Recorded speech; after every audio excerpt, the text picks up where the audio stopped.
happy trans day of visibility to ye mateys! I be your exhausted and strung out DM, Josh the Pirate, and it brings me more eagerness than an Irishman on the 26th of May, 1897, to welcome me back to Corsair's Cove and my Humblewood world for some more of Midnight and Madness.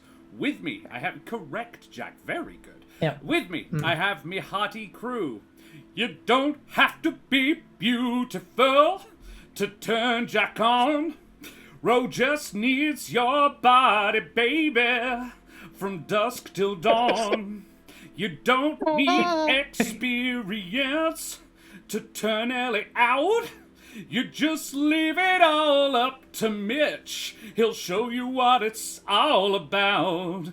You don't have to be rich to save the girl. You don't have to be cool to rule the world. Ain't no particular class I'm not compatible with. I just want your extra dice and your diddling crits. But we should, here you are. We should talk about these lovely folks, shall we? So, guys, who the absolute heck are you today? Ro, who the heck are you? We're going to start at that end today. Hi, I'm Ro. I'm a Perth-based or Bulu-based educator and theatre maker. You can find me here, and you have. Well done. Today, I can't see chat, and I can't see anyone's faces because I'm having internet issues, and it's very strange. So someone let me know if fun things happen in chat. I feel left out already. In other news, in chat that I can't see, I would say right now there is probably an address to my link tree where you can check out the other things that I have, like my production company, Ro, and upcoming projects. Like the next one will be in May when I'm appearing in 8 Women in Perth. Oh, hell yes! That's the one about, is that the one about Henry's wives? No, that's six women. No, that's 6. No, 8 Women is a murder mystery. Oh. Still cool. That's fun. Yeah, Ellie, fun. who the heck are you? It's me, Ellie B. That's really it. Wow. Sometimes I'm here. Sometimes I'm in other places. But usually here, being the lovely Esmeralda. And then when I'm not here, I'm sometimes over on Jack Squarepeg's channel doing some stuff. That'll be coming up shortly, I believe. He'll tell you all about We it. just need to finish chapter 2. One day. At some point. At some point. One day. It keeps happening. Yes, correct. And So, sometimes I'm over on my Not channel about as well, just talking about cybersecurity and Japanese history, because those two things go really well together. Hell yeah. Jack, who the absolute square peg are you? hello, everybody. You can find me on all the social media garbage on the same name, which is Jack Squarepeg. You can find me on Twitch and YouTube. And as of this evening, I'm going to be uploading the new ish adventure that we did a couple of weeks ago, which is based on the classic classic movie Goodfellas. Sorry, I'm getting my wires crossed. Classic movie Goodfellas, which was a Call of Cthulhu adventure called Deadfellas. It was a really fun time. And it's also going to come with a review in the near future. So you can check me out on youtube.com/@Jack Squarepeg, and you can find that there. It is starring Pigalick, my regulars, Nick, and Turquoise Vixen, and there's one other person. You'll have to forgive me, I'm going off memory and I can't quite remember, but it's a really good, fun adventure. And you can find all the other updates on the social medias when they come about, including A Time to Harvest starring Ellie B, and Trouble Over Yonder Season 2 starring Ro. It'll get there when it gets done. I've learned a long time ago, don't fucking give dates, because you'll just piss people off. So when it is done. And Mitch, who the heck are you, you big old Viking? Oh, a little bit rusty at doing this, but we'll give it a crack. How you doing, everybody? It is me, Mitch, also known as Big Viking Mitch on social medias and such. I've got Twitch, which is Big Viking Mitch. I've also got my Twitter, which is Mitch_Earnshaw. The link's in the chat, and where you'll just find me generally reposting things about sumo or random stuff. Yeah, I will be playing This tonight. will be a surprise. A surprise? I'll be playing tonight. Yeah, So, you will. We'll just leave it at that. but I'm very, very glad to be back once more under the fine direction of Josh the Pirate. Josh the Pirate. And ahoy mateys, I be Josh the Pirate. You can find me here on my channel Corsair's Cove, where I run D&D and other RPG related games with me lovely wife Karen, the mother of bunnies, and all my splendid friends. But you know that because you've joined us here already. You've done it, you've come, you've been, you've experienced the face. If you like the face but you think I could stand to turn the voice up, face down, I don't know, you can check me out on the podcast There Be Dragons, where I play the infamous and deadly pirate Scan Felspar und his little dragon Rush. And if you want to see a little bit more of me doing other stuff, you can go over to Jack Squarepeg's channel and check out the VODs where I was playing Terry Ford and his Mecha Lucky Number 7 last Thursday, which was super fucking fun. And over on the Law Rights channel, where we were playing Vaesen. We're going to come back to that in a little while. We're going to resolve this whole Lindworm issue that's going on. Other than that, folks, if you want to see him doing some other stuff, go to his OnlyFans. Yeah, I mean, yeah, if you have to ask, you can't afford it. It involves all his puppets in compromising fashions. Yep. We considered it. 26th of May, Times are tough, 1897. y'all. Times are tough. You have no idea. Yeah, I decided just to go back to uni instead. Bram Stoker, the day Dracula was published, 1897, he received no royalties until half of the first print run had been sold. And a copy would set you back 6 shillings, which in today's money is about $27, which is, I was like, that's quite reasonable. I love that prices for books haven't changed, apparently. Not really at all. No. And I'm pretty sure you can buy a copy of Dracula for less than that now.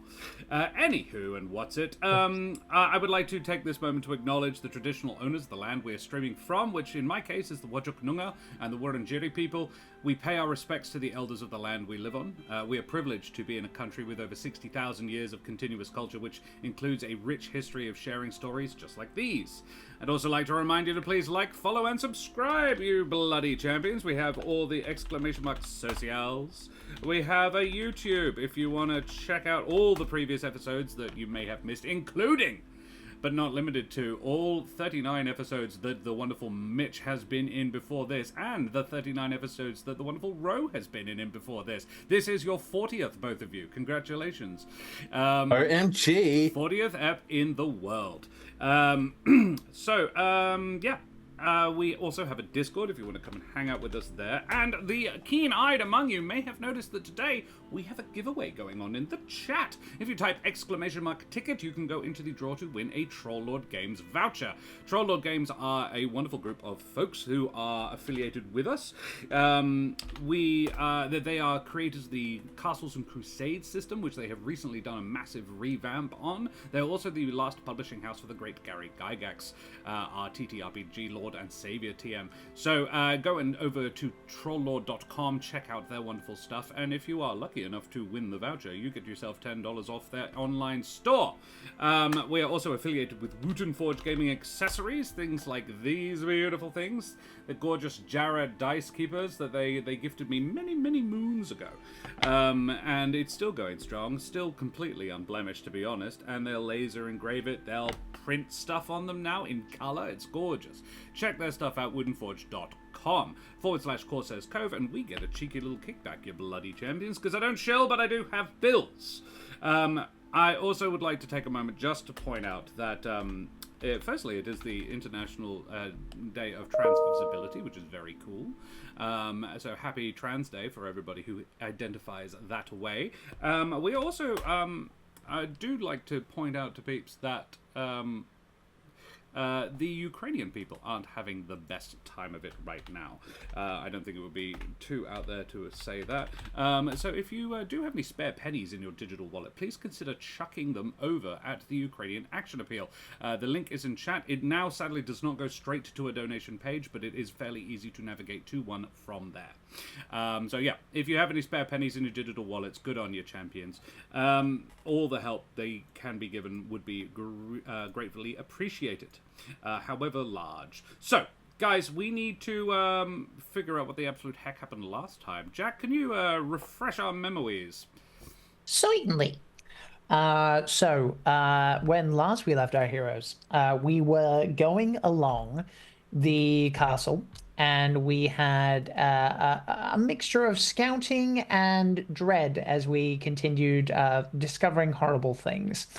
The long and the short of it is that after we discovered the heart in the center of the castle, which we assume is in some way connected to Strahd and his possible longevity, we don't know, but something relevant, we had an extended battle with the protectors of said heart. Why did I blank on that? Heart, Jack. Come on, get it together. We destroyed them, then we destroyed the heart, and then we basically got FBI'd. We were surrounded on all sides, and we had no choice but to flee. Unfortunately, as is the case with a lot of any TTRPG parties, but D&D parties, because we're playing D&D, we're not great at fleeing. We hung around a lot, and we probably should have left, and we didn't.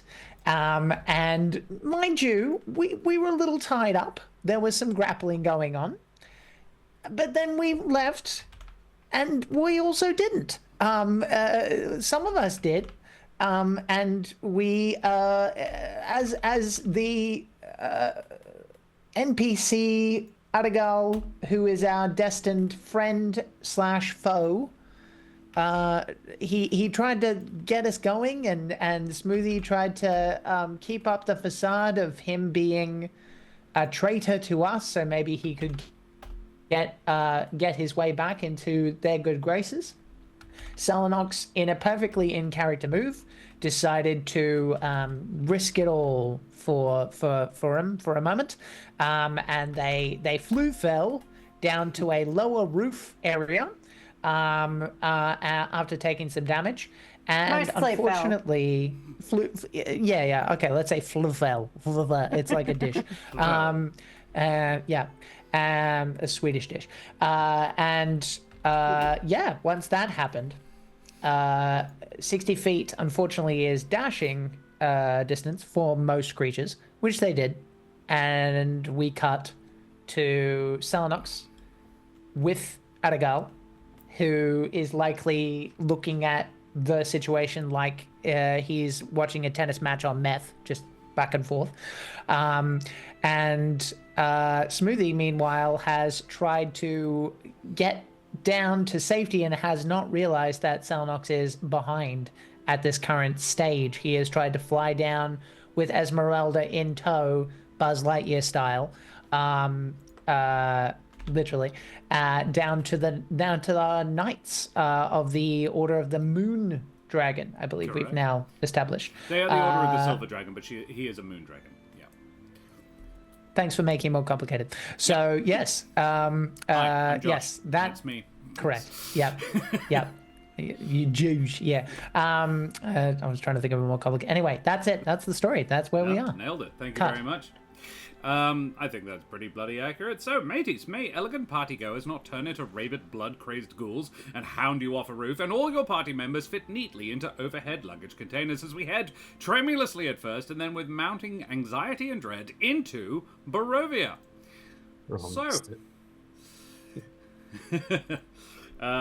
So, mateys, we return to Barovia. The gang are in the process of extricating themselves from something of a situation atop the loft of Ravenloft, while a veritable horde of horrors hound them. Selenox, you are battling side by side with Arrigal, struggling to keep the teeth of a were-prowler at bay. He turns to you and says, "Go! Kill him! Free my people! My niece!" What do you do? I am going to. I'm not grappled right now, am I? You are not.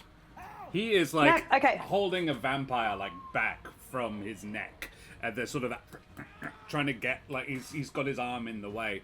You have been nibbled a little by a werewolf. You're cutting in and out for me. Am I? So if I pause for a minute, it's because I haven't heard what you're saying. Fair. I'm gonna disengage. So I'm going to push away and I'm gonna start running for the edge of the roof, and I'm calling out like no as I'm running. You get to the edge, you turn back and look, and he hasn't. It seems at least partially on purpose. He has, rather than follow you, he has, you hear a thud behind you as he tackles the vampire that was following along behind you. And there is a pile upon him as he is being basically dragged down and pulled back towards the castle. You see his face just sort of looking out from between a pair of legs as you look back. I appreciate the sentiment, but this is Barovia. You have to make sacrifices to win. Go! May I take a crossbow shot before I go? You may. On the person, like I'm trying to, it's an attempt, probably a not very successful attempt, but whoever has the most grip on him, I'm aiming for him. Whichever one looks like, I know there's a whole bang. No, go for it. 24 to hit. Is a hit, I'm pretty sure, of whatever you're aiming at. And it is 5 damage. Oh, how pathetic. You do 5 points of damage to the vampire who is gripping his legs. Fuck! And then Selenox is like bleeding a lot at this point as well. And I'm imagining there's still more sounds of other things kind of coming towards us. So with a string of profanities, Selenox jumps off the edge of the roof. Selenox, you flutter down. At the gate, Smoothie and Esmeralda, you can see the great wings of Selenox burst from the roof. A pack of ghouls jump off in pursuit, and several plummet to their death as Selenox, almost out of control, tumbles toward you, coming to a ragged stop nearby. Mounted on spectral seeds, Sir Godfrey Gwillem offers his hand to you, Smoothie. Oh. I think it may be time to make a tactical reposition. I bring you good tidings from my Lord Argynvost and Chapter Master Horngard, who is, I can proudly and gratefully say, again of sound mind. Cyril, Harriet, and myself are at your disposal. Where to? Right now, well, we have a place, and I'll point in the direction of hop on the church, and if we need to, we'll fight backwards. If we don't have to, we'll run. He reaches down and sort of pulls you, Smoothie, onto the saddle behind him. Esmeralda is encouraged up behind Cyril, and Selenox is helped up behind Harriet, and the 6 of you ride. And these horses are fast. You can see how these guys can get from Argynvost to here in under an hour. You are back. A walk that would take somewhere around the 25-30 minutes back around to get to the church is 30 seconds. Holy fuck, okay. Wow, we're on supercharged horses. Let's go. Let us say a minute tops, though. But yeah, it is ridiculously fast. Just as you zoom down, doing sort of 200 k's an hour. These are very, very fast horses. Is this where I think I get motion sickness? I'm going to put on my goggles. Cyril looks over his shoulder and says, "Please aim away from my armor if you do." Now, it is worthy to note that these are revenants, so you are literally holding on to, like, rotting corpses in knightly armor. But, this is not the worst thing we have seen today. No. Today, even. Even today, yeah. The last 20 minutes. It's cleaner. You make it back to the church. The beings in Ravenloft do not appear inclined to follow. And you are out of danger, at least for now.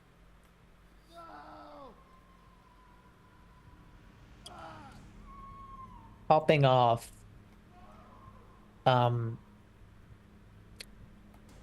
don't think it really matters if Smoothie heard or saw what happened. But I think he'd like to look at Selenox and see what her expression is.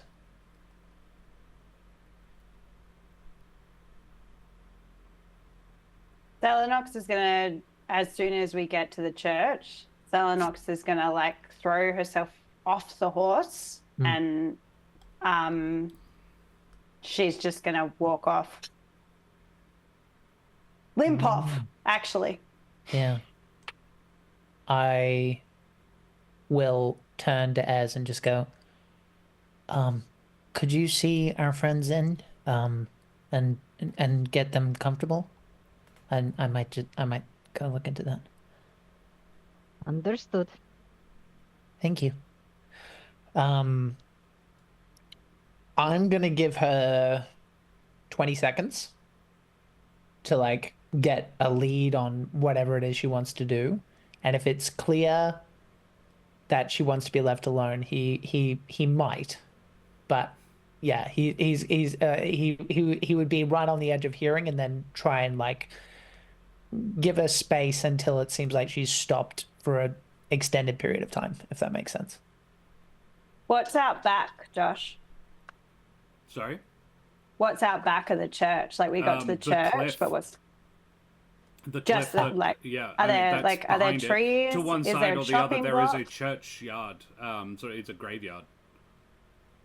Is there like a stand of trees or If you a, want there to be a chopping block, there can be a chopping block, and you can have a Captain America moment if you want.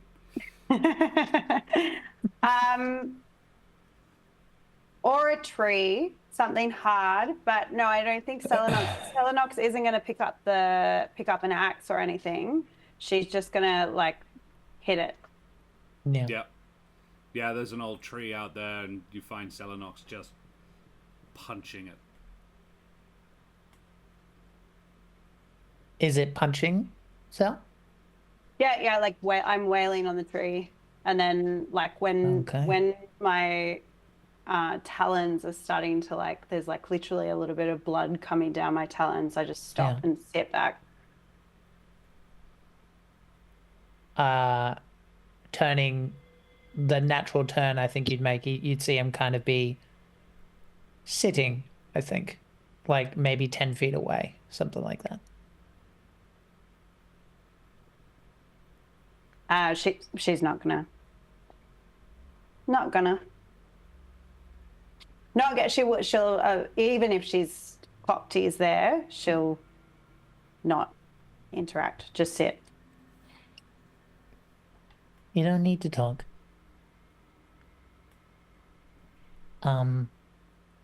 Just put your hands behind your back if you don't want me to look at him. You might get an infection.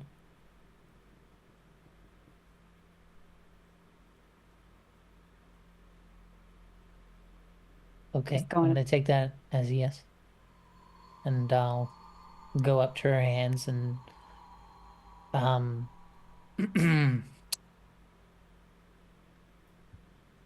I don't think he will cast Cure Wounds because I feel like he sort of understands what the point of this was. So he's not going to do that unless she asks. But he will basically make them clean, I suppose, with like just a bit of alcohol that he happens to have, and maybe just swab them and things like that. You're muted at the moment, Ez, if you're... Okay.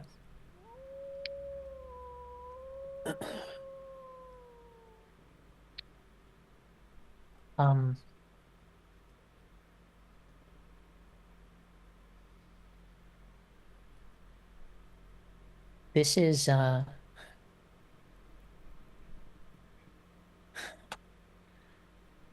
weird being in this position.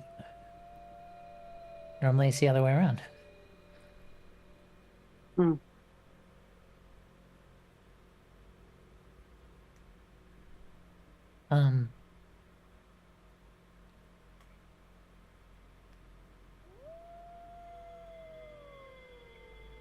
I'll be right. I know. You're always okay, right?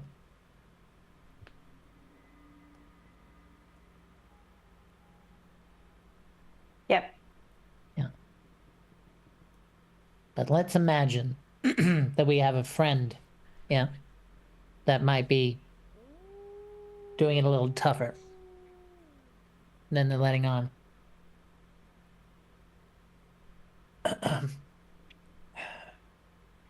I should tell you about this friend. You know, for all of the stuff that they keep putting on their shoulders, you know, the thing that keeps coming back to me is,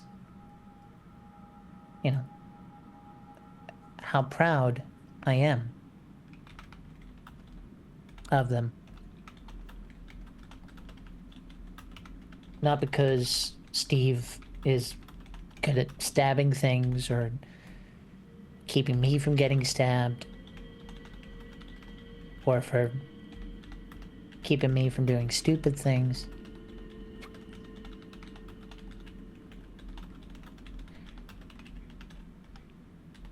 But because in a world that I didn't know Steve from, and even after all that and coming here, he still takes it that hard.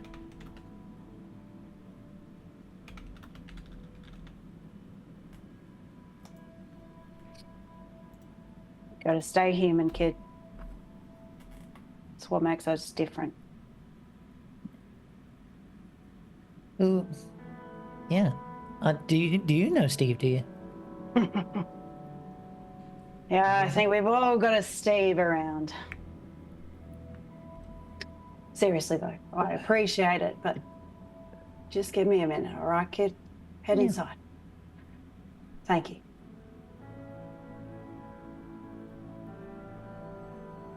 I'll leave it be. Marvelous. Esmeralda, Sir Godfrey Gwillem, who I don't actually think you've met,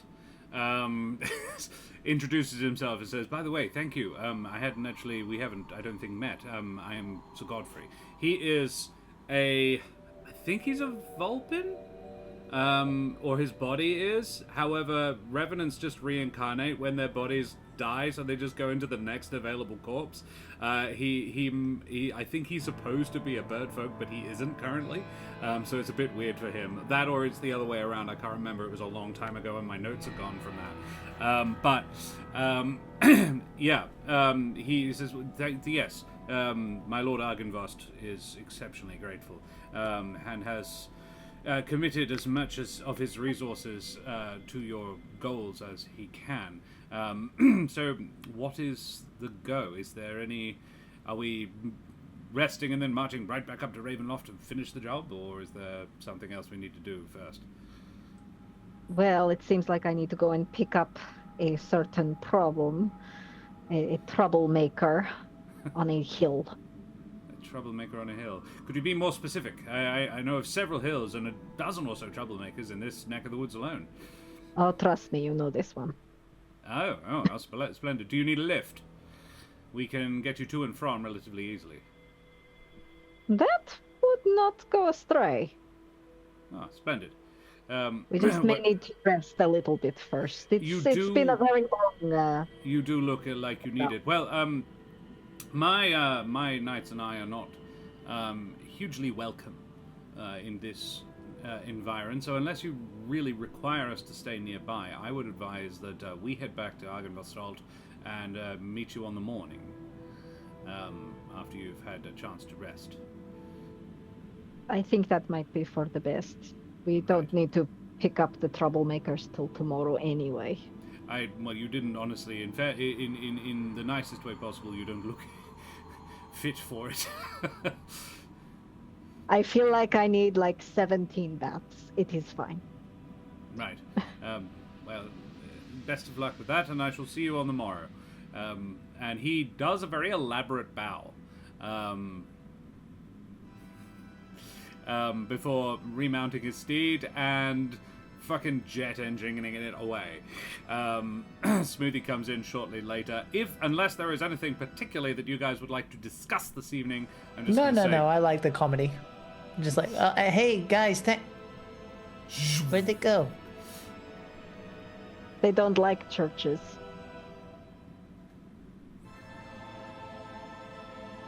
Undead They're thing. paladins. Church. Probably not best fit. They went home. They'll be back tomorrow. Yeah, okay. She's fine. Of course she is, right? But give her a minute. So, the evening passes. Everybody kind of just takes a little while by the sound of it, and you all get yourself a nice long rest. That night, you level up. Okay. Can I please, during the long rest, attune to my new sculpture friend? Yes, you may. Same with the Thank you. necklace, please. Sorry? Same with the necklace. Yeah. You all, Yeah. you Oh, all right. attuned to Nice. the. Yes. Unfortunately, the Arrigal had the mace with him when he died. When he was taken away, but may still be alive. Gaming Slayer, thank you very much for the follow, you bloody champion. Avast, matey, you wee scallywag. Yes, there simply wasn't an opportunity for him to return it. So yes, what do our level ups look like? Smoothie, are we sticking with Cleric? I think so. Yeah. Yeah. No reason to divert. No? Alrighty. Level Yep. 11. Then, the way we do our level ups on this channel is you can pick 2 people in chat to roll the dice for you if you like, Jack. Or you can roll it yourself. First come, first serve, friends. Go nuts. Gaming Slayer, if you would like to, you are very welcome to type !roll space the number 8 in chat, and that will roll us a d8 for Smoothie's hit dice. And anybody else is welcome to as well. Bishop Blood is trying to nope out of it, but I don't know if you're going to escape this, Bishop Blood. Big Viking Mitch rolls a 5. Not a bad start. Thank you very much. Thank you, Nick. It's not too bad. Thank you. That'll do. That's the Thank average. you very much, Lee. Thank you very much, Lee. Yeah. He was so proud of that. I was. I genuinely didn't do it on purpose. It was a slip of the tongue. Come on, somebody else. I don't mind who. Ellie, do you want to do it? What am I We doing? have Bishop Blood rolls a 3. Alrighty, it is a 5 for Bishop. Jack then. Checks out. All right. Yeah, that does make sense. Yeah, look, never mind. That's it. The pressure was off after Mitch rolled a 5. 5's perfectly serviceable. Ellie B, are we going to be sticking with a straight artificer for level 11? Interesting. Yes. So that's another d8 we need. Are you rolling it, or do you want to pick some folks? Someone else can roll it, please. Somebody else can roll it? I'm good. Am I allowed? Would you all right with me doing it? You may roll, please. Wow. Here's an 8 coming. 3, sorry. Thank you. Thank you. Well, I tried. Twinsies, bro, yeah. Oh, we got a 7 from Mitch. There you go. That'll do. Can I take that one? Yes, you may. That's the whole point. Yeah. Alrighty. 7 points for What was I doing with Esmeralda, that which again? I forget. you add your con mod, which is another one. So you make your hit points 70. Woo. I will Which do isn't bad. that. Very squishy, very squishy little Jabine lady. And Ro, here's the complicated one, because Ro is a multi-class. Cell Yeah. is. What are we doing? We doing second level druid? Well, yeah. So I get to wild shape now. and Woo! also pick a circle as well. Yeah. But yeah, so I'm going second level druid, Hell yeah. please. All right. Well, that's another D8. But do you want to roll it, or do you want to pick some peeps? Well, someone can roll it for me, but I can't see chat, so you guys That's will have true. to narrate Very well. for me. Come on, Bishop Blood. I believe. Jack, do you wanna throw one out there for Ro? Sure. Yeah. I'm trying to remember how you do it. Yeah, okay. ! Roll space the number 8. That's an 8. Oh, Oh, from sorry. a D10. I got But a Bishop D10. got a That's a 7. 7 by Bishop. Yeah. Bishop did get a 7. I- So Thanks, let's- Bishop. I mean, 8 8 is like a is 7. still within a D8. 8 is like a 7 on a D10, so let us call it 7 either way, I think. That seems fair to I just want me. to see what I get. Plus. I've got a 1 plus- from Ellie B. Get a one. Nice. Plus 3. So, yeah, Ro gets 10 extra hit points. To 108. Not bad at all. That'll do. Alrighty. I thought I was going up from 93 I might be wrong. because of the. Yeah, well, I think I lost. I hit think points. you were 98 on the stat card that flashes up stat on the card screen. does think you're 98, which is what I was going off. Oh, You may- okay. I think thought- you lost some I thought- permanent hit points yeah. because of, but not forever ever. That's just when you long rest that goes back up. Oh, okay. Right. Okay. Because the vampire bite doesn't last forever. That would be brutal if otherwise. Oh. Okay, Yeah. cool. I thought we're going I up with thought that. I I'm did, 63 and not Hmm. 62, so I'm like, okay. Yeah. It's them bites that are doing that. So yes, you get. You also get another. You get another spell slot as well, Ro. I think another first level spell slot from a second level, which is neat. Loads of stuff. So excellent. Well, guys, the following morning dawns. This morning is dark, dingy, and rainy. Nowhere near as jolly as the previous one. And you find Godfrey and his pair of knights outside bright and early. It's probably only about sort of 5 in the morning. The sun hasn't even risen yet, but I think it all popped off to bed fairly early. And they came back quite quickly to hear from you. As Van Richten has been completely silent in the night. So you are heading to Mount Baratok? Yep, Very well. that's the plan. Excellent. You mount up. The knights head along to Mount Baratok, and Godfrey probably does question you about. It's like, who is it exactly we're looking for here? Van know- Richten.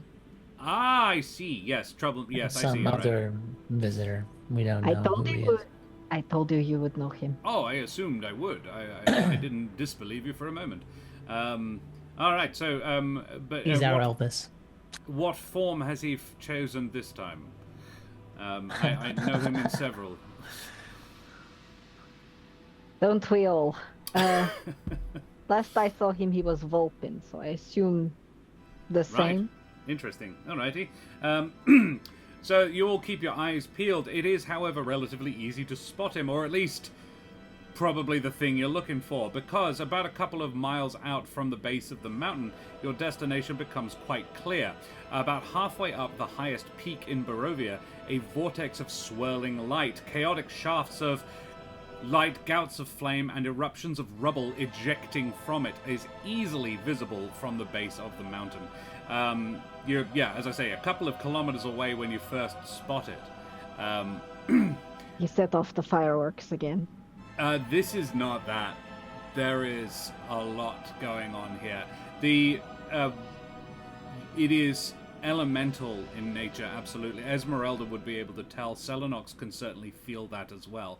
This is an eruption of elemental magic. And it's not just one big blast. It is continuing as you close on it. It takes you half an hour from when you first see it to actually get up there, because the horses aren't really capable of carrying you up the steep slope of the mountain. So you're sort of climbing up there, and as you come closer, you can make out a servant man crouched behind a boulder near the aperture to this vortex, his hands spread wide as though he is physically holding the edges of the portal open by himself.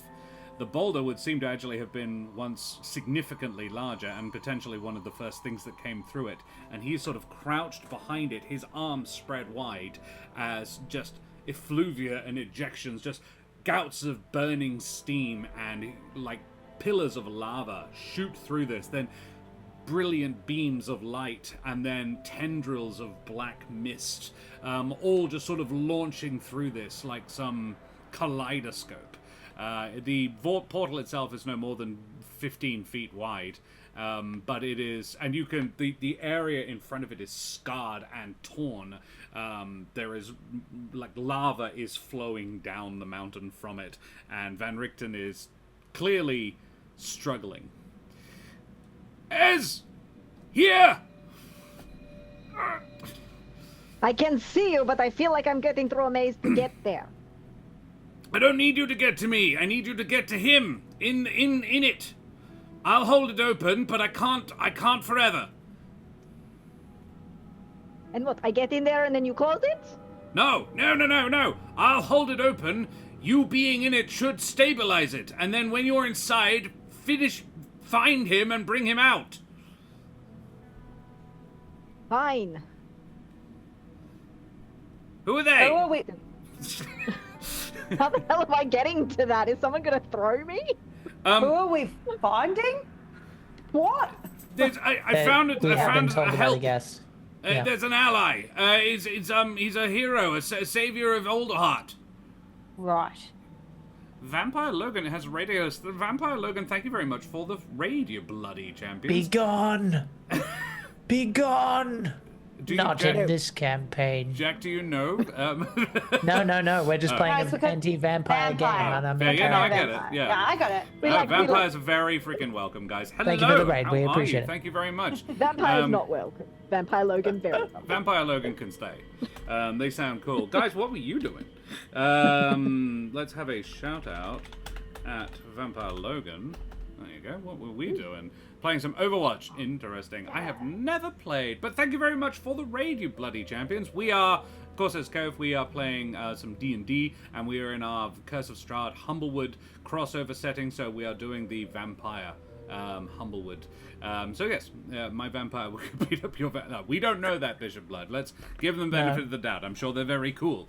Coming from the Dragon Ball Z fandom, that's also a pointless argument. Just like, power level. Don't do it. Don't do it. So yeah, getting to the portal itself is really just a combination of ducking, dodging, diving, dodging, and ducking. Maybe some dipping in there as well. Yeah. He says, I think the problem is there's too many different things trying to get through, and if you head in, it might be the whole only Vistani can come and go and whatever, so you or Smoothie going in might help. I'm not actually having I'm right here. I'm right behind Esmeralda. This is I can see you. Hello. It's good to see you. Time is of the essence. I am really running out of energy here. Ez, are you going or am I? With the bad leg. Ugh. Oh my goodness, I'll go. I mean, it might be better if you all do. I'm going. I don't care who follows. Are we? Zelenox, come too. Last time I tried to go through a portal around this place, it didn't go so well. I'll give it a go. My hope is that any negative effects will be actually assist. There is a lovely young man there. Hello, small big friend. boy. You got the same eyes, Mitch. That's gotta be nice. Look at that. Oh no! Let me turn the camera. He's gone it's now. too late. I can't see the baby. Oh. Next week, We'll have Ro. to get Mitch a will have to shot say of it, goodnight send it to his little man every single week. So you're next week. Next week. I Ro love loves that. few I love things that more Mom than small clearly children. said wave, and they did. So cute. Sorry, you are campaign so far. jumping, Yeah. diving through the portal. Yeah, I guess so. If it looks like Zelenox is hesitating, I'm just gonna grab her hand. Just come on. Yeah. All right. Can Smoothie. Whatever. Whatever. I'm cool. You know. Whatever. But like, she definitely, as she goes through the portal, is like, because last time that didn't go so well. No. No, I was we did there. not. Oh, we do love our Canadians. Right back at you. Thank you very much, Vampire Logan. We are a selection of Aussies and imports. I am not a native, but I've chosen the Aussie life. You were born of this. I chose it.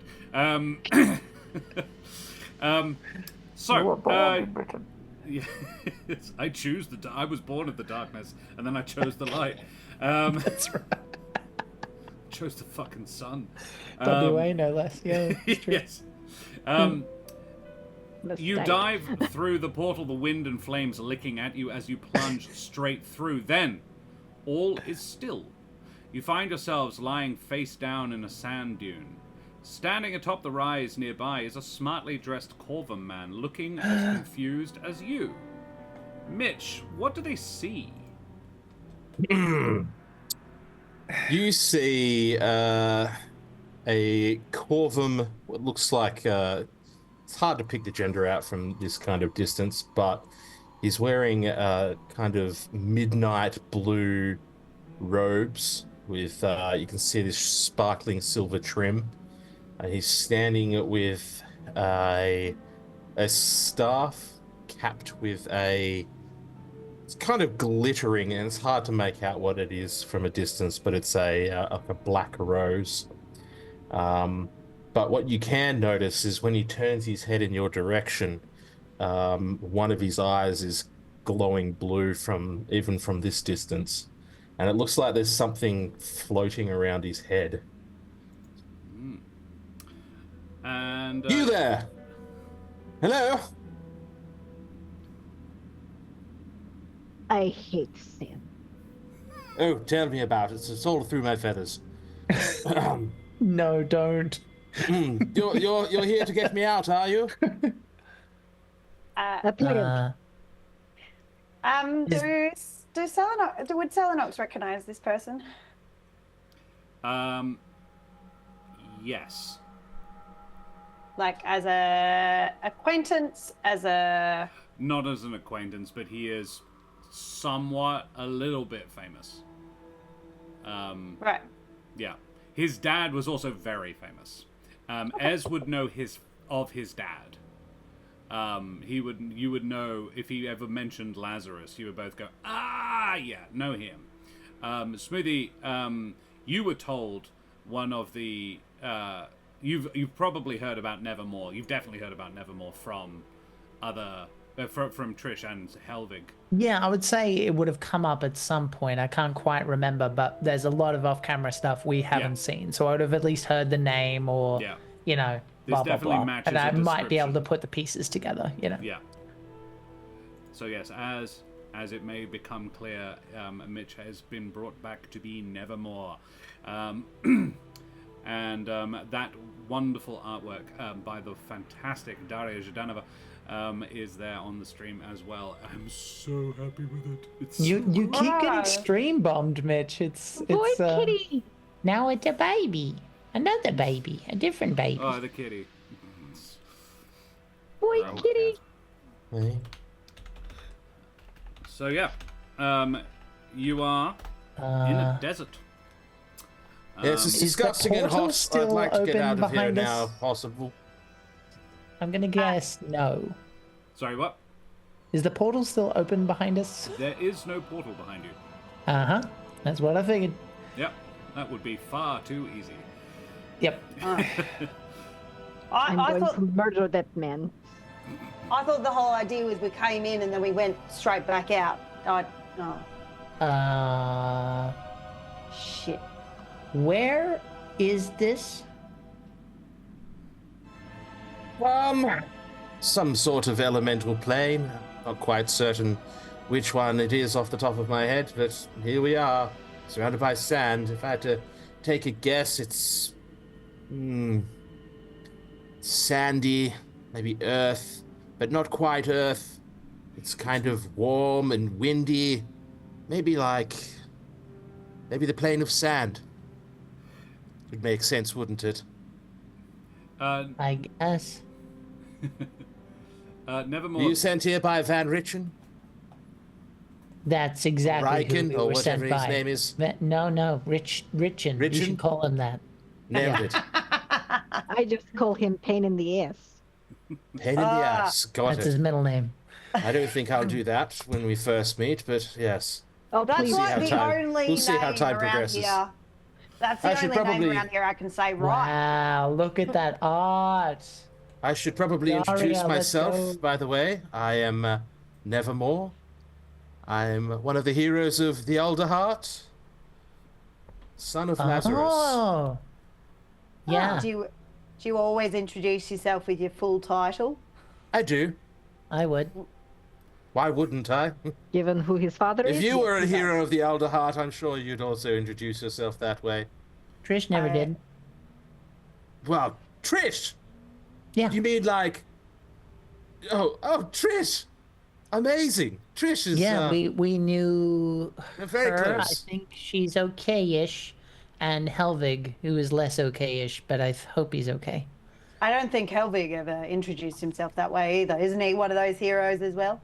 Yeah. Yes, that's true. Well, peasants, they don't feel the need to do so, but when Peasants. you come from higher stock, it's kind of drilled into you that people should know who you are and what you've done. Remember his father so fondly. He's a good man. Sacrificed himself for the Elder Heart. Good man. I'm sorry. He did it. He did it for us. He did it for everybody. It's just the type of man he was. It's the type of man I am. Well, If I you don't know about that, but... mind me asking, did Van Richten... Was the plan to bring you over here, or was he... What has he told you? Very little, to be honest. There's only so Okay. much that can be passed on through sending spells. But, That's fair. From what I'm aware, you need some assistance with dealing with an entity of some variety here, and Here, or where you were meant to go? wherever I'm supposed to be going. And you I don't believe know you what kind mentioned of entity? Barovia or something Yeah. like that. You're right so far. And something requires dealing with, and he said that he was reaching out to the very best of the best, and I came up, obviously, so... Oh, I thought you were going to say got the wrong number. No, definitely got the right one. Oh. And who might all of you be? I mean, I know not the best place for introductions, but what Can else we are we make going up to do? I titles don't see too? a way out. Go for it. I am Smoothie of the Flight and Shiny Necklace Order.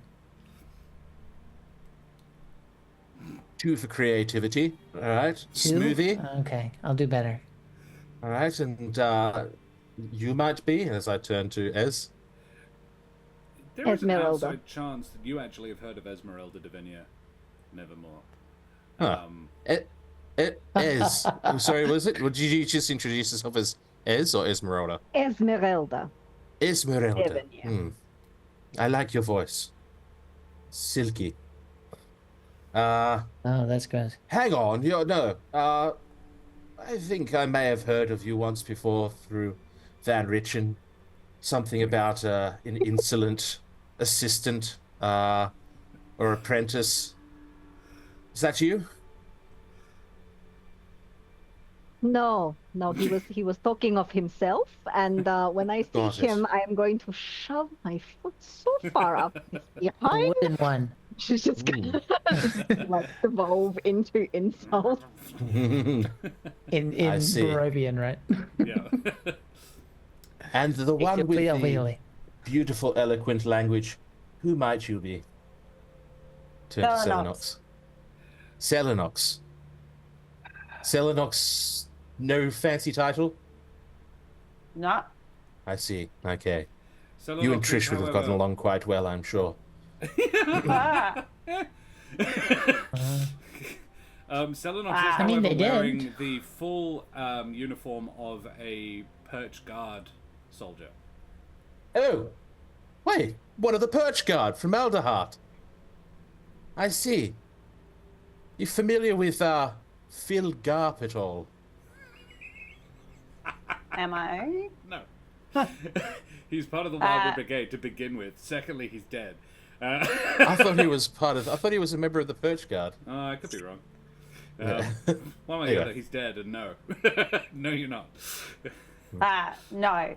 Just because I'm Perch Guard doesn't mean we know, I don't know Well, yeah. everyone in the Perch Guard. It's not a Fair. quite a That's large understandable. organisation. I mean, you would have known him. He was a piece of work, that man. Dead now. Happened. Anyway, we should probably try and find a way out of here, yes? Before going to- we Sorry, you do, go. it's probably worth you knowing what you're walking into, because you said entity. Just so you know, we're happy to help you get wherever you're going. But one, normally I need a totem. I guess Esmeralda could do it too, but either of us need a totem to open up the door, kind of like a key to a door, to get specifically where we're going. To the actual place where we're going is not an entity. I mean, it is, I think. Is that the right word? Anyway, it's his name is Strad von Zarevich. And Okay. That name you do know. Yes, but I won't really let on that I know. Yeah. But, I see. I will Strahd, make an okay. insight check against his bravado, please. And I got an 18 plus numbers, so quite a lot because cleric. High 26. Ooh. Mitch, do you want to make a deception roll? Yeah. I'm fine. It's fine. I got a 20. Filthy 20 for deception. So, Jack, he's definitely. Yeah. There's definitely he's not telling you everything. He is. Fine. He's probably heard of Strahd. I mean, you'd be surprised if somebody of his stature hadn't heard of Strahd. Yeah, you can probably read too. It's impressive. Every single language, actually. Oh, that was out of character, but Oh, humble. thanks. Claim that. Okay, so just so we're clear, and that's fine. Absolutely. You That's must why I'm owe, here. you must owe him a hell of a favor. No, actually, he just reached out to me and mentioned that I believe it was you who had adventured previously with my very dear friends and companions Helvig and Trish, and Yeah. if they saw fit to assist you, then why would I not? I Fair. thought, why not? Got time to kill. Yeah, speaking of, I'm gonna peer around, Yeah. and I'm gonna use Arcana and my assistant to see if I can see where this potential portal may be, or may, like, Make a perception how check. we may get out of here. Arcana, potentially? Yeah, Arcana, absolutely. Yeah. Ugh. I've got sand in my eye. Ugh. Well, any idea? You said something about a totem or something to get out of here? Nevermore, what you see is actually it's that there is too much. It's not so much that you can't see shit. There is far too much going on. Looking at it, you sort of switch to a more elemental vision, kind of like night vision going over your eyes, and you are just bombarded. There is just so whilst it seems calm where you are, it's you're standing at the top of a sand dune in the middle of a desert, but not like, I mean, you've been to the plane of fire. This ain't that. It's nowhere near hot enough. It's a desert, so it is warm, but it's not like disgusting. Yeah. And there's a light breeze, but it's nowhere near windy enough to call it. You would guess this is a plane of Earth, but looking at it through your elemental eye, through your elemental vision, there is just too much going on. There is a swirling mass of elemental energy, every single kind. All 6 elements are just flowing around you in a maelstrom, and it's almost overwhelming to look at. are you okay, sir? I was just activating my senses, additional senses, and there's quite a lot going on. The elemental planes are a little bit upset right now, it seems, a little bit in flux. So, if you know how to get out of here, that would be wonderful. Well, like I said, we generally need a key, and we also kind of need Ez might be able to put it in better words than I can. I'm not skilled in the things you do, but you kind of feel it. And I'm guessing, Josh, I don't feel anything right now. Like I felt when it was the right place to open the door, so to speak, when I was at the canyon. You can make a I know you're bad at it, but Arcana would be the roll. I don't think I will. No, I'm just mentioning it. No. I'm just Yep, mentioning yep. it out loud because that's his interpretation. Would that be correct in Sure. my assessment? Yeah, that'd be about right. Yeah. That is a 19. As you go searching through your Visitani senses to locate a crossing place, and you realize you ain't on somewhere. That might work to go from the material to Barovia, but you ain't on the material plane. You're not in Kansas anymore. This is an elemental plane. So that's good and bad, because it means you may not actually need a totem to get back.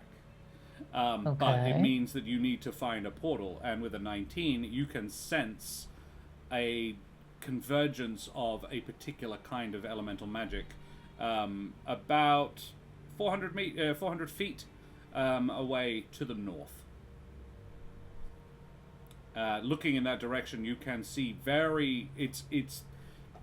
if you had just looked for it, you probably wouldn't have spotted it. It's just a gleam, like a piece of metal shining off the desert a ways off. But yeah, you can sense in that direction a portal. Good news, possibly no totem needed. Bad news, walk that way until you find something that looks like it's shining in the sand. Okay. Okay. Well, let us be on our way then. That doesn't sound like bad news. That's kind of okay news, isn't it? So far. I am going to murder that man. And just as a side note, while Smoothie and Esmeralda are kind of discussing how to get out of there, I'm having a conversation with Irilath. Any thoughts on how to get out of here? You get no response. You actually so feel useful, like as always. It's almost like she's dormant. I'm guessing this is mental, right? Yeah. Yes, mental. Uh-huh. Yeah. I'm just staring at you, but maybe my eye might flare up just a slight bit. That's about it. Yeah. Or you do the Pennywise eye thing. So Nevermore has one eye, I believe it is his left eye, has been carved out. There is a fairly nasty scar around it. His eye was carved out with a knife, and but another one is very much in the socket, and it glows with an internal blue gleam, and sometimes it might flash. Right now, the gleam is actually fairly chill. It's fairly almost not noticeable. So you begin to move towards the portal. Can you all please make me dexterity saves? Sure. 11, good. Another 11. 13. Excellent. 12 and a 13. Gosh. Yeah. Well, the DC was 10. So that's fortunate. We're level 11. You guys make... Yeah, but none of you are dexterous. I think I know, Nevermore's but it's might funny. be the highest. I have a wooden leg. Yes. Getting sand in Oh, it's getting everywhere. Yeah. Yeah. Well, actually, I feel like that you might have one leg that your foot splays out, like you've got a built-in sand shoe, or you fail to activate the sand is getting on top, and now I can't lift my foot. Yeah, it's like a duck. It's not a great day. You begin to walk, and less than 15 feet of movement, you travel. The ground splits open underneath, between your legs, and you all sort of forced to dive to the side as a huge crevice is just suddenly collapses away. So I want to be clear: the ground doesn't open up; it's more like a sort of sinkhole, and just one foot goes in, and the entire thing just is revealed. This huge ravine that if you would... It goes down and down and down. It is hundreds of feet down, but only a few feet wide. Is that the thing we're looking for? A bit further along. Right. So avoid that one. Good It to know. crosses your path for about 100 feet. You sort of have to go around it, but you can do so. Let's do I that. suppose we'll have to. Yes. You proceed, I presume. You continue walking. Smoothie, can you make me a perception check with advantage? So hearing. Yes. Okay. Yeah.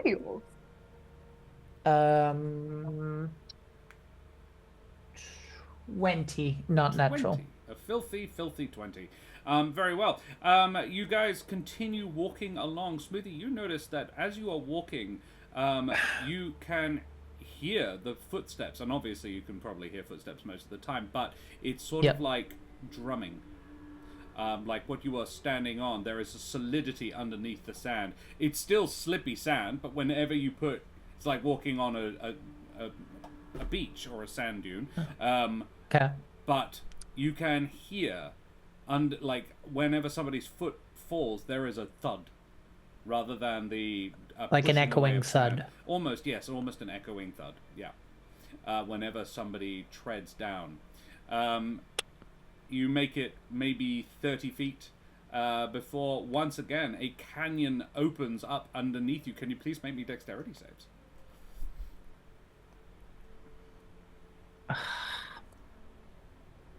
Fucking almost a natural 20, but it was cocked. Nat 20. 12. 18. A 12, an 18, and a 6 from Nevermore. Do Nevermore or Smoothie have anything? This is basically to not fall into the canyon. Do Smoothie or Nevermore have anything they would like to do? Other than plummet? I think if it seems feasible to like fly and catch Nevermore, that's what he'd like to try and do. Yeah. You know, just to, but that might mean I fall. But is what he'd try and do. Can I try and grab if either of them is close enough to me as well? You certainly may. Make me an athletics check to grab Nevermore by the scruff. I think. Me? Because I'm doing. Oh. 14. 14.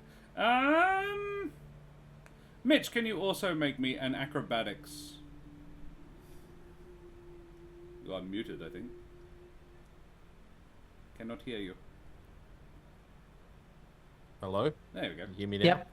I have an ability called Arcane Deflection, Ah. which allows me to add a +4 to a saving throw.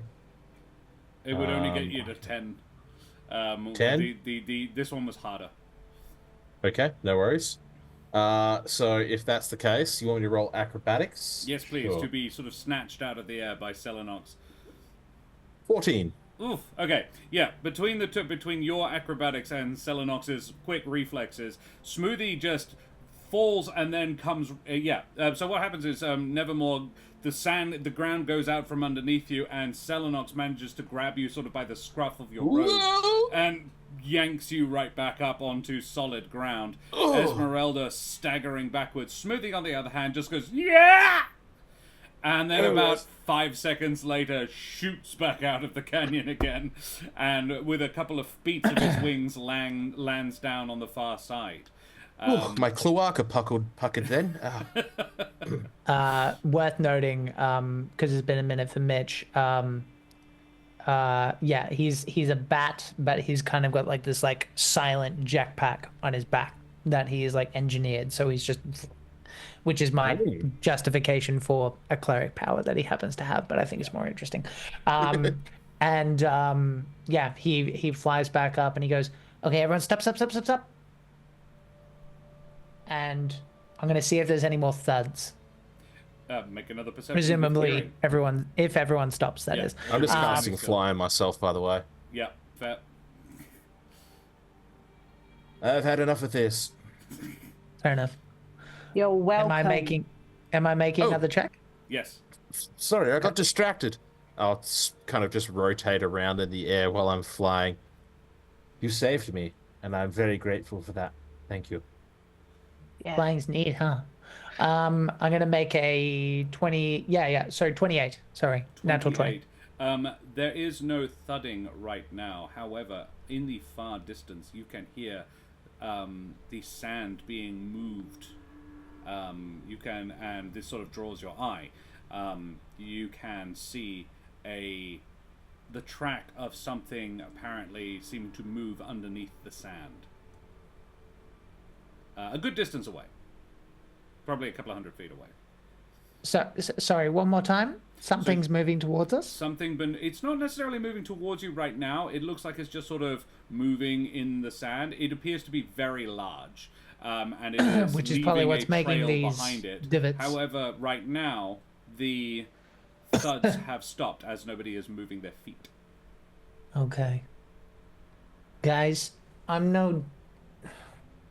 What do you call this place?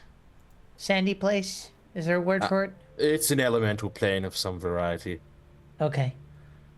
I'm no elemental plane of some variety expert, but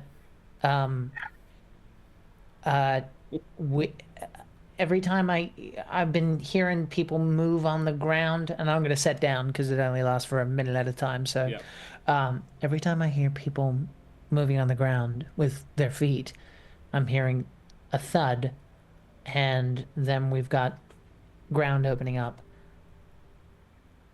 Are we any closer? How far? You are getting there. You're probably another 300 feet away.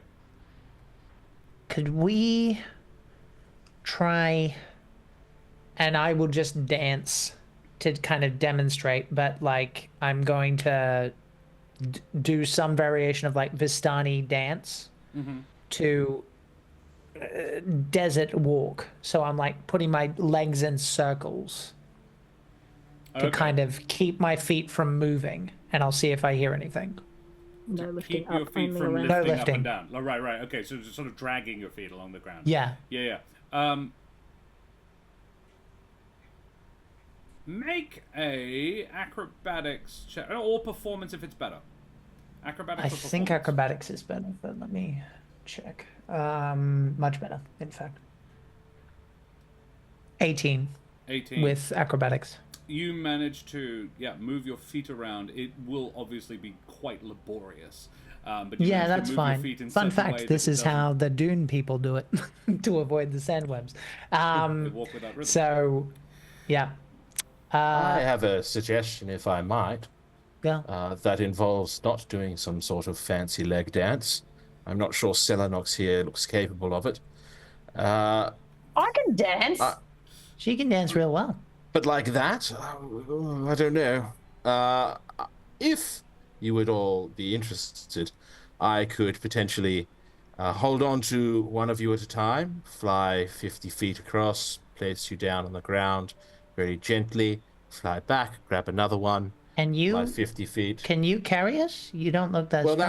that's the intent, is only a short little burst of flight rather than some sort of long, laborious carry. If I carry you short increments at a time, potentially it might work.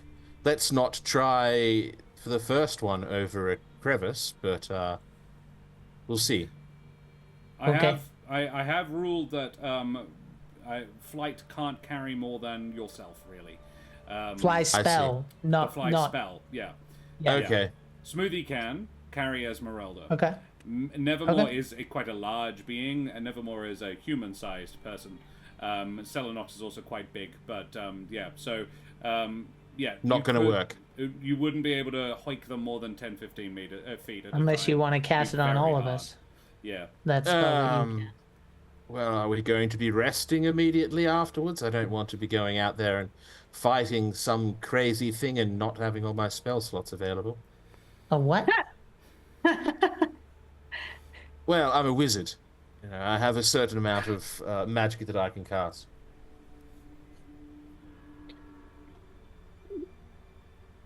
Okay, well, I am. Well, we can either do that or we can dance. You can I'm a fly, fan of right? dance. Can you fly again? Sort of, yeah.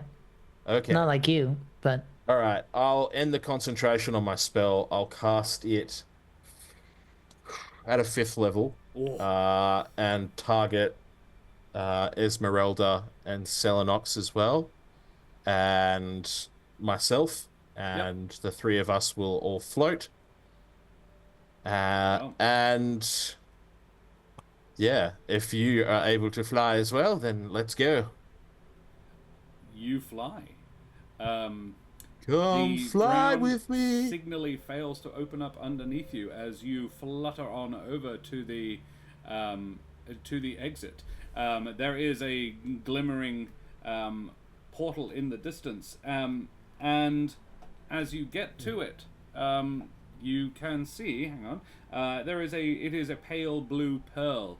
It is about the size of a beach ball, and it's not like a portal that you've seen before. This one is circular, and it is sort of a misty pale blue, just sort of hanging in the air about 3 feet off the ground. But it is a sea. Is this the thing, Ez? I would believe so. Okay. Hey,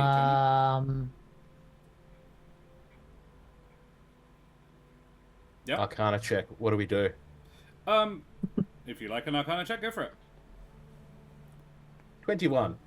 A lot of my probably depth here. touch it. Touch it. Ting! With my silver-capped talon. Oh my god, he's gonna touch the butt. Nevermore, as you do, you hear in your brain a single pulsing word, Teris Rex. Eris Rex. Bless you. It is the rune of Earth. Got it. And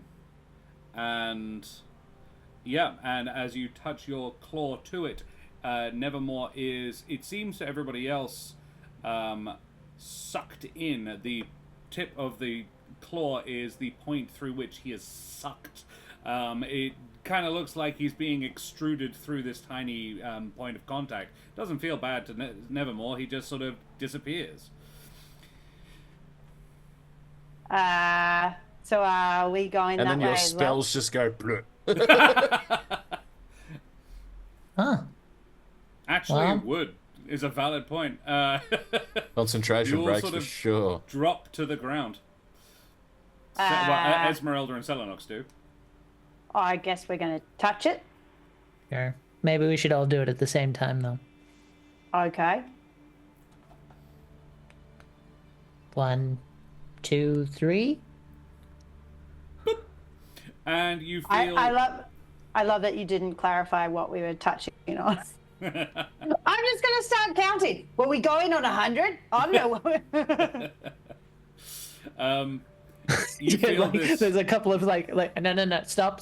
Wait, we need to no. clap. No, it's 7, okay. 8, On 9. 1, 3, 2, yeah. No. Now you're going 3, 2, 1. Is it 3, 2, 1 or 1, 2, 3? Are we going up or down or what? What the fuck? And Why Nevermore are we sitting on using the other these? side of this pearl, just listening to them as peasants. The Lost Archives are raiding as well. Owen, you bloody champion. Good on you. How are you, mateys? Good to see you guys. Thanks, Thank you very buddies. much for the raid. Guys, we are back in Barovia, and I think that's where they've just been, so that's kind of appropriate. It's lovely to see you guys. How are you all? We have a bit of a special going on today because we have the Big Viking Mitch has joined us for some more Nevermore action. The Lost Archives. There we are. Shout out for them, guys. If you fancy yourselves some D&D and you're tired of my face, go and check out the Lost Archives. Owen runs a fantastic Strahd campaign on Mondays their own self. So yeah, feel free to go over and check that shit out. They also have an Avatar Legends campaign as well. And they are part of the same stream team buddies that we are. So it's really lovely of them to drop that raid. Good on you guys. Thank you very much. So the guys are currently traversing what it would seem to be the plane of Earth. And they have just touched a rune, a floating sort of pearl in the sky, and gone sucked through it. Nevermore, you erupt into a... Oh, I actually didn't bother writing a description. How useful of me. You erupt into... It feels like a forest. It certainly has that vibe about it. There is,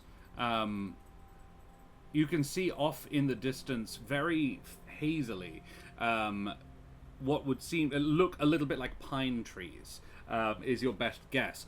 However, the area all around you is very heavily obfuscated by mist and fog.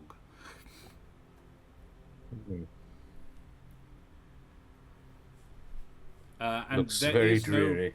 no pearl behind you. Yeah, what do? You do not hear any noises. I'll just kind of lean against a tree and wait.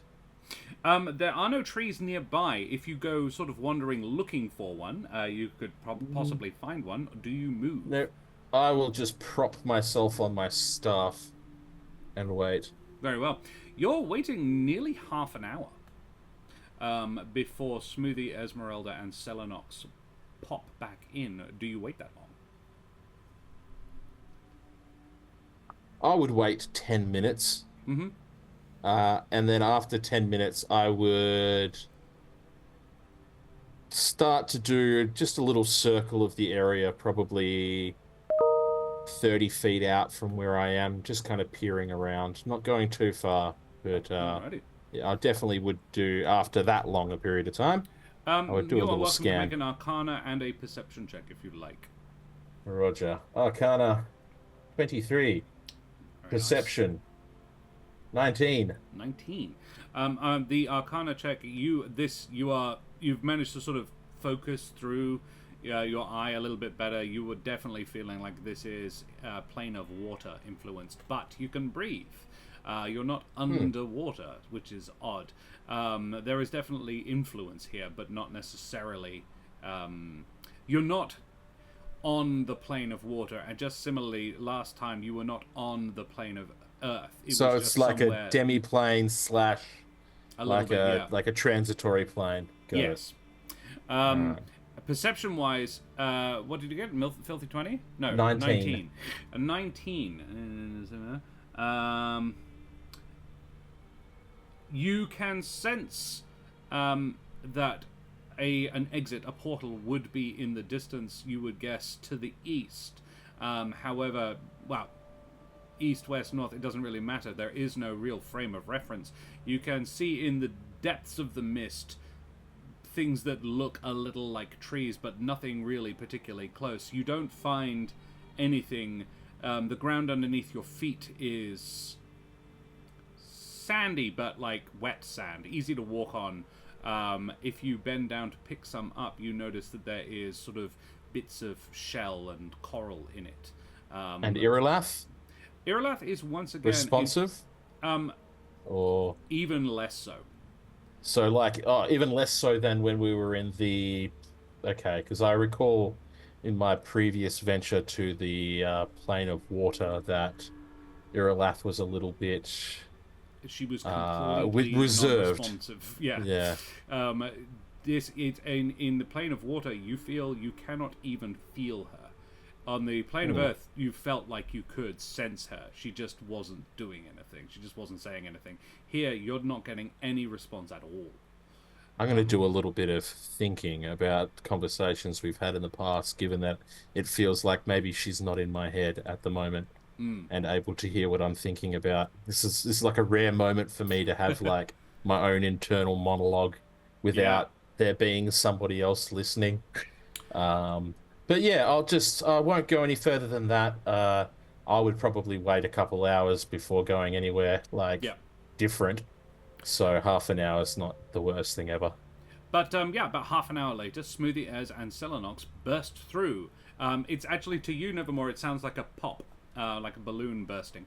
And the three of them are just there. I'm still counting. 3. You said 1. I said, okay. I'm just surprised both of you can count. You taught me. Me too, actually. I mean, I've only just met you, but... I think on that we will have a little bracelet. I only learned 2 weeks ago.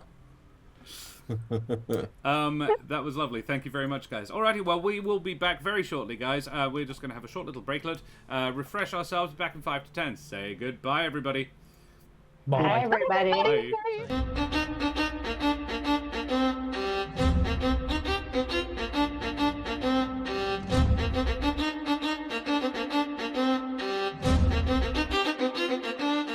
Vast ahoy and good day, mateys. We be back for some more Humblewood on today's International Trans Day of Visibility. Congratulations to all those lovely trans folks out there. We see you, we support you, and we stand with you. And there has been, Bishop Blood has redeemed Mahogany Mossvale, a male Mapatch, hard-boiled gentleman. I love it, Mahogany Mossvale. Mitch, you've been given a D4 bonus as well. I saw that. Thank you, Abyss. I very much appreciate the D4. Mahogany. Can I? Thank you. Yes. Hello. Hard-boiled gentleman. That's Mahogany Mossvale. hard-boiled. I a very clear idea of this. This is No good. soft gaps. No soft gaps at all. Mapatch. Not very sunny side up. Hard boiled gentleman. I kind of get Peaky Blinders. Hard-boiled gentleman. Alrighty. Well, going. The other three have just emerged into a demi-plane of the plane of water, possibly the plane of mists, and it is very much that. Smoothie, Esmeralda, Selenox, you find yourselves in a very moisture-laden environment, very humid. Not hot or cold particularly, it's not an unpleasant temperature, but yes, the air is thick, redolent with water, and you cannot see more than about 20 feet away. In the deep mist, you can see a figure stalking around you, and probably walking towards you now that you're talking to each other. One. Is the loneliest I panda think we in missed Bristol our Zoo. stop. Oh, man. He says, hiding his delight. This is mildly better than sand, but the humidity, no. Yeah. Yeah, it will do nothing for my feathers. What does humidity mean? The air is heavy with the water. Oh. For the mischievous mouse tank hunter, she's already got one. I knew someone quite like you, Smoothie. Jude. Oh, yeah? Always asking questions that. Seemed obvious to Anyway, you? yes, that's it. You don't remember when you didn't know stuff? Didn't you ask? Actually, well, I have a very classical education. Which I assume But all means that the you asked at greatest some point. teachers. Well, yes, but I was a small child. Yeah. Anyway, good on you for learning and trying. So, we are in the plane of, I think, mist, which is a demi-plane, if I'm not mistaken. I'm not sure if any of you are aware of how the elemental planes work, but there are the major planes, water and air and such, and then there are demi-planes, which are kind of joining amalgams of the two. And this, I would posit, is water and air mist. So guess we're making our way out. I'm not quite sure. So Yes, we this find is another portal. Okie this is I'm a going group to- skill check, a group skill Oh. challenge, to essentially navigate your ways through the mists to find the next portal. I have set a pretty high DC with the four of you, and together you have to choose a skill or ability that you would utilize to navigate your ways through the mists. Arcana. Arcana for Esmeralda. You can, however, if you choose, use a spell instead, and I'll figure out how to apply it to the check. If you have something else, Detect magic? Detect magic could absolutely be used if you fancy that. Hey, Shanahos, good to see you, mate. Please, everybody, don't forget to type !ticket in chat to go into the draw to win a Trollord Games voucher. To celebrate the arrival of the wonderful Mitch, I thought we would have a little bit of a giveaway. Tank Hunter, I gave that D4 bonus to Sel, because she's the only one who didn't have one. I have one? Yes. I didn't know that. Yeah. Okay, well now I know. Everybody's got one. They've all got Sick. one. You can have one. You go. I didn't even consider detect magic. Very good suggestion. So, Esmeralda, do you want to do detect magic? Might as well. Very well then. In which case, I would allow that to give you advantage on your Arcana.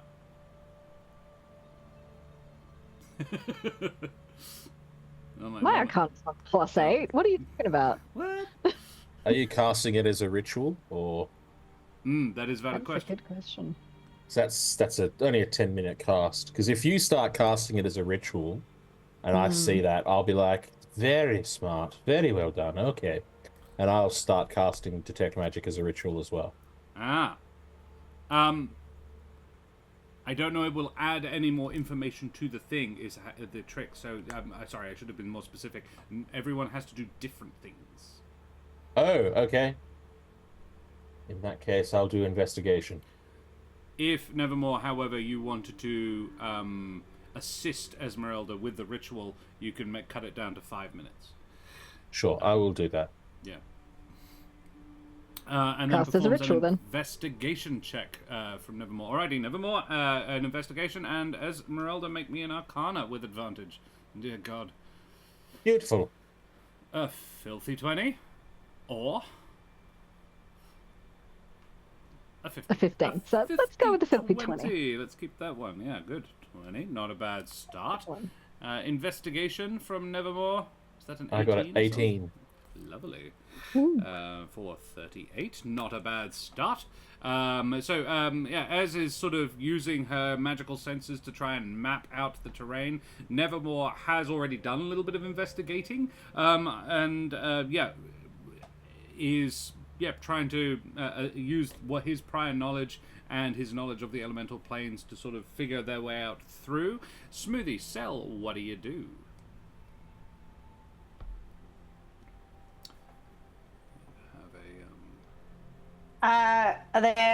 There's like it's watery around us, but did you say there's trees around us as well? There does appear to be trees off in the distance. Certainly You don't not want to punch near this enough. too, do you? No.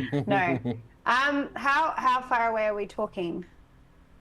Hard to tell, to be honest. At least 50 All right. I am going to go towards a tree because I'm going to climb a tree and look from the top of the tree. Very well. You travel.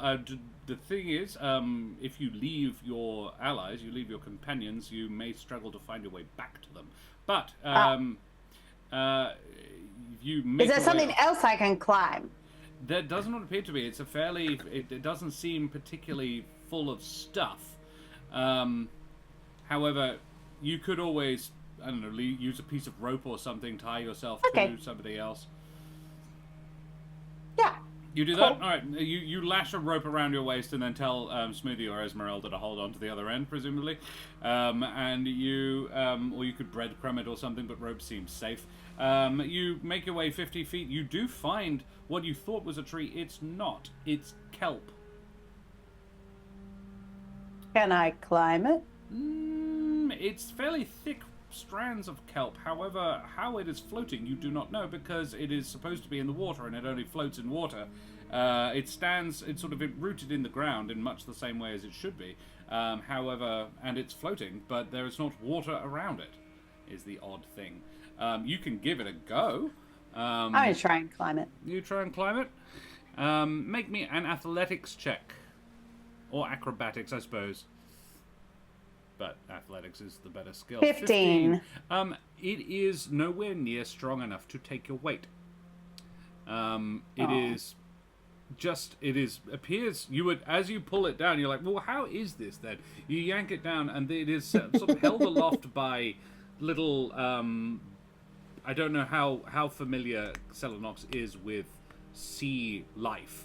But yeah, it's got little air bubbles that it actually supports itself on. Its leaves are sort of semi-inflated, And yeah, it's got loads of little gas bladders essentially that hold it up above the or at the water level. Me too, buddy. Me too. Don't we all? Yeah, it's definitely not capable of holding a weight. It's really only capable of holding its own weight. Oh. And I can't. The air bubbles are inside the plant. Like I can't like steal some air bubbles and make my own helium style balloon. You could definitely try. I'm gonna try that. All right. This feels familiar. Can you make me a survival check? Can I fly more, please? 8. Oh, yeah, no. So Can I fall faster, please? so I'm what? on the ground right now. She's Thank like you very much. tearing down trees. I love this for ripping you, the bro. It's tops consistency. off and like just wrapping it around her waist like a Yeah, life like I'm belt. trying to. Yeah. And after she's Like- got like 24 bunches of like just, and it's seaweed, so it doesn't smell amazing. And it's just wrapped around your waist. You smell like high tide. And all the way down my wings as well, so I look like Yeah. a sumo wrestler with my like. Mawashi, yeah.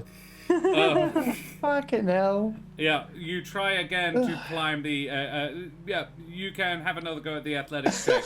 It has reduced it difficulty somewhat, not a lot, but a little.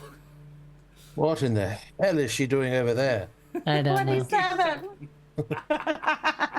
But apparently she's doing Maybe- it excellently. It's bizarre. If anything, you weigh more now. But not you in do her manage mind. to sell mentality. Eulos Destroyer.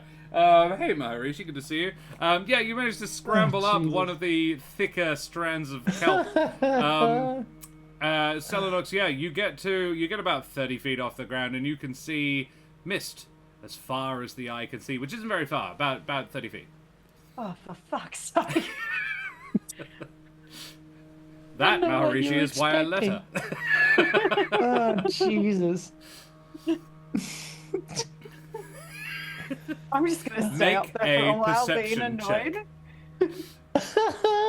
Selenox, I will allow the check you're making to assist with this to be a perception check while up here.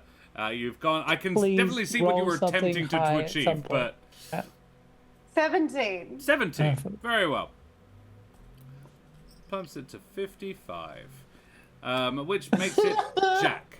What do you? Hi. How do you try to help? I don't know. I really don't. This is not in his realm at all. I mean, it's got to be better than fucking wrapping yourself in kelp. I don't know if it is. mean- I don't know if that's possible. I really don't. chances are. Look, I assume that if nothing else, you get like a nice spa day out of it. You know, like you got the cucumbers. Yeah, I just found some cucumbers somewhere. God. The Okay. cucumbers? Yes. Sea cucumbers are not what you want on your eyes. No. No. That's why I said it. I think my instinct tells me he would just be polite and just speak to whoever might be paying attention, and in the form of an insight check go, it'd be really nice if you helped us out, or at least didn't get in our way, to get us to the next point of entry. So you're trying to He's just incite assuming the this- plane itself. I mean, that's what he would do. I don't know what else to tell you. He's just following his gut. Because it sounds like he's asking nicely. Yeah. Which I would argue is persuasion. I'm fine with that. It's the same Yeah. stat. Okay. No, it isn't. Persuasion is charisma. Same number. Oh, okay. Good. Yeah, do that then. Make it a persuasion check. 24. 24. Alrighty. That does get you through the thing that I said. I don't know what I did, but I'll take it. You got to the DC. Do you want? I am curious though. How does this eventuate? I genuinely What don't happens? know. I don't know either. So, yeah, well, I do, actually. Come on, Josh does know. It just took him a couple of seconds to think about it. No, that's right. The... Tell me it's not what You- Smoothie would do. Just be You polite get, it, to whatever absolutely, happens to be there. Polite to a fault. You just address the place itself. It's like, gosh, it would be nice if we could find our way through. And that nothing, including If the you don't place mind, itself... Sir, madam, they, them. You could be Definitely they, them. trans. I hear it's a special day. Maybe. The water is transitory. There you go. I don't know if it would necessarily identify as one day and one the next, and I don't necessarily want to impose that on it. But the plane of water has been, I think, personified feminine before. Yeah, I think you feel, sort of looking around yourself, you sense a thinning of the mist in a particular direction. Okay. And given how quickly after you said what you said, you feel like that might be in some way related. Selenox sort of stomps backwards a few minutes later, smelling awful. But having gotten... Selenox, you would have caught a glimmer in the distance from your rope trick, essentially. You kind of faked it up a rope that really shouldn't have been able to support your weight. Yeah. Did you, and this is an important question, remove the bits of kelp when you got back down? I tried, but I imagine there's at least a few still attached to me. So Selenox comes back smelling like low tide and says something over that way, I think. And Smoothie had a similar impression. Esmeralda and Nevermore working together, you managed to refine that navigational marker a little bit better. And between the four of you, Okay. yes, you take off in that direction. Go off. What, you got a... It was like you literally asked the world to help you, and it did a bit. That's exactly what Jude would do. It is exactly what Jude would do. Yeah, you're right. I'm not original. It's fine. No. That's not what Why we were did you read saying. it like that? You begin to make your way through. As you travel, you find the air sort of getting thicker, harder to breathe. The humidity is increasing. It's like really quite laboring your lungs to make your way through. Can you all please make me Constitution saves? Can I try and use some of my leftover kelp as a mask? Hilarious. You certainly can. Oof. Okay, Nevermore is fine. As is 16. 19. A 19 from Smoothie, and a 16 from Selenox. Selenox, it must be the... so I don't know if you've ever held kelp, but it's really quite thick stuff. It's not porous at all. It's very... So just tie... It was like, okay, I can't breathe really easily, so what I'm going to do is tie a length of kelp around my face to help with that. But because I had oxygen bubbles in them, I was trying to use I see. That's air where you're trying to... pocket. Yeah, okay. No, all right. I will give you advantage on the save then. If that's what you're doing. If you're trying to breathe in these air bubbles. Yeah, 22. 22. I love Okay, you, yeah, Rahima. thank I you. really do. That makes a lot more sense than just wrapping kelp around your mouth. Yeah. You all managed to make it without further injury, Christ. except Esmeralda, who is really struggling to breathe. You take 9 points of damage as you just labored breathing. It strains you. I can't even tell you really the type of damage. Technically speaking, it's necrotic, but it doesn't really have a damage type. It's just can't breathe damage. But Selenox and Smoothie sort of support you between the two of them as you make it towards this shimmering light up ahead. Barely visible through the murk, it is a glittering split in the air, and a cool breeze wafts through, disturbing the thickening fog. Nevermore, you've experienced... This is... close to actually being on the plane of water. Indeed, you, with your natural 20, I will say, you actually spot glimmering in the murk around you the shimmering of a shoal of fish swimming. So I would posit that we are about to head into the plane of water. And then you find a portal. You find this All right. split in the air. The Jay! time where I previously... Sorry. I was The just time saying... where I... Jay, thank you very much for the follow, you bloody champion. Avast, matey, you wee scallywags. My Rishi says can't breathe damage was removed from 5e because it was deemed too silly. Well, from And we're 2e. not Really? That's our line for Too silliness? silly? Can't What Not the for me. fuck? What the fuck does that mean? Fucking silly? Ridiculous. Can't breathe. It's too In silly. my previous There's our fucking visit, line, mate. my previous visit to the plane of water, do I recall what? Well, I would recall what the like breathing situation was like there. Yeah, there was somebody came along and made a bubble around your head.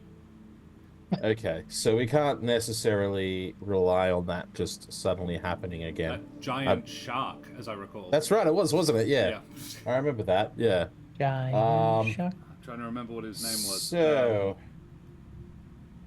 Gandia. Gandia. Gandia the Okay. giant. He was a megalodon. I'm a megalodon. He said, it's like, she calls me Gandia. Oh, worked You're Gandia, my that's Gandia, right. she says. Big old shark boy worked for Yeah. Lady Charybdis. That's it, Charybdis, yeah. Hale Kikalion is her palace. Ah, Thank you. bear with me. I seem to recall that she gifted us something for helping her when we assisted her in retrieving a horn for her. She horn gave us resounding. maybe a pearlescent conch shell, is what I've got written down here. The horn resounding is the Peletian conch shell, and you used it. I see, okay. And no, you retrieved it for her. We did retrieve it for her. Yeah. So she would therefore be familiar with at least me, Yes. right? Okay. So I'll turn to the rest of the party. So we're about to transition into the plane of water. Now, in the plane of water, you can't necessarily breathe because there's no air. So, yeah, I know it's not very helpful, is it? However, I do have a relationship with an individual within the plane of water, a married, say, water genie. I think that I might be able to reach out to them and ask for their assistance. I'm going to use. I feel like I have the sending spell. No, I don't. Dang it. I do. You do? If you put your hand on my shoulder, you can reach out if you want. If you're able to utilize your sending spell and through me, that would be amazing. Sure. Brilliant. You're brilliant, you are. I'll waggle my talon in front of your face. Thanks. Okay. I'll place my hand, Getting my claw, mixed signals, my talon. Smoothie grew 2 feet taller that day. You know, all of you just seem to make great statements occasionally. So I'll place my talons on your shoulder, and if you could cast it now, that would be incredible. Okay. The name 3, is 2, Lady 1. Charybdis. Okay. You just talk. It should be fine. Sure. And in doing so, is this actually working at all? It's worked before. It will do, yeah. It will work? Okay, beautiful. I'll reach out to I am Lady King Kai. Charybdis. And I will say, Lady Charybdis, it is nevermore. I am about to transition into the plane of water. Can you please watch over me and provide oxygen? Thank you. You That was hear, really nice. Smoothie, you hear back, because it goes to you, not him. Yeah. You hear back, Darling Nevermore. Darling. Best as I can tell, you are about to get all the oxygen you need. I repeat it verbatim, including the affectation. Well, that sounds positive enough for me. She wouldn't. There's no reason why she would cause any harm to me. So let's do it. It seemed the three of you came through together. Did you all touch this thing at the same time? All at the same time. Do you mind me asking, how did you end up here, not here, but there, in the first place? I feel In like the I should have plane of asked that water? before. Well, no, the plane of the first place. So I originally came from the plane of air. Was the last place that I was doing something. It's not of importance. And then I was reached out to by Van Richten, and was guided to a point of travel into a demiplane. And I transitioned into that demiplane, and then transitioned into the sand, and that's where I was found. There you go. I'm making that up, basically. Like, I'm just assuming that that's something that would have happened. Yeah, there was I mean, for Nevermore's reference, there was a transitory period when you tried to enter through the portal Van Richten created. You were stuck in that a sort of a confused melange, kind of what you can still see with your elemental vision, that wild kaleidoscopic elemental just collapse of elemental magic all across and around you. But as soon as these three emerged, you found yourself on that in the desert. Got it. So basically them arriving and coming through broke me out of that. You were in that state for, you would guess, because you it was our fault, huh? You stabilized. No, you assisted me. Oh, good. Yes. Thank you. Nevermore has perfect idea of time, as I recall. Yeah, I can remember everything that's happened to me in the last month perfectly. But also you have a perfect idea of the passage. I know of that time. feat. Yeah. Yeah, I think that's true. Yeah. And you know that you were in the that elemental collapse for about 10 minutes. Sure. Van Richten, on the other hand, was holding it open for a day and a half. Unlucky. Well, anyway, I was just curious. That Okay, definitely so hasn't been communicated 3, 2, between you. 1. Yeah? 3, 2, 1. Alright, so do we touch it on 1 or do we touch it on 0, which is As in after? 3, 2, touch. 3, 2, 1. Okay, Well explained. 1 is touch. Got it. 3, 2. Why don't you just say 3, Touch. 2, touch? That's fine. And the three of them go and sell it off. Just like, oh, fuck. Celos is like, Busy bitching. And Esmeralda's just been standing there the entire time going, I can't breathe! Oh my god. No, the reason Ez hasn't taken any more is because there's actually air coming through the portal a little bit. So she's been there like... I didn't know that. I'm sorry. just breathing into the hole. Here, as you jump through, the air around you is thinner, but does seem to be a lot more of it. It is rushing past you as your eyes swim into focus. You are in the sky. Clouds drift lazily by, and snow-covered mountaintops shine ruggedly around you.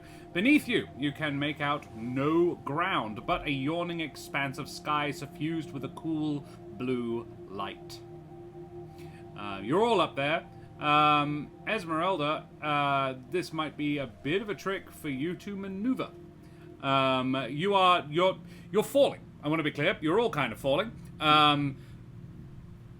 But all the winged folk with you can negotiate this relatively easily. And whilst you are definitely all still moving down, Esmeralda is the only one who really is moving down at any meaningful pace. Esmeralda, do you have any abilities or such that you would like to try to utilize to... Do you want to frantically craft something, for example? Or just grab my ankle. Or grab Smoothie's ankle. Death grip. Ah!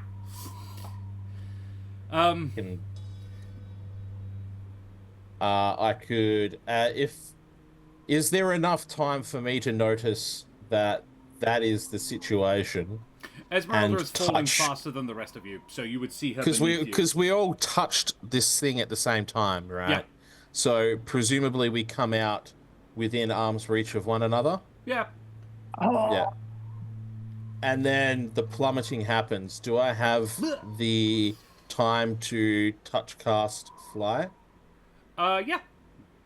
I would say if you, like, just actually tell you what, make me a dex save.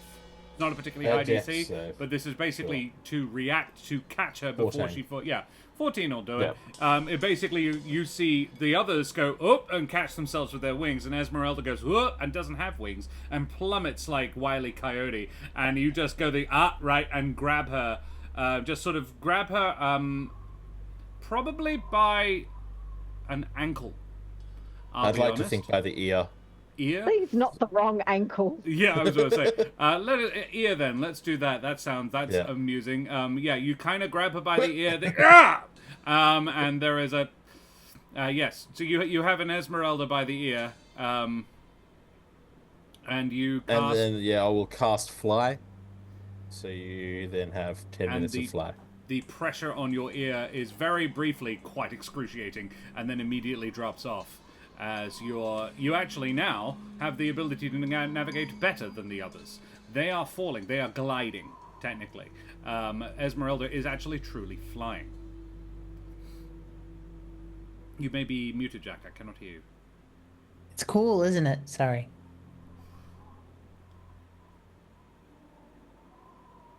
It's a great feeling. I am happy to have oxygen. I am not happy to be this far away from any form of ground. Lean into it. Wee! Scanning the horizon, making an Arcana check. Are we sensing any sort of...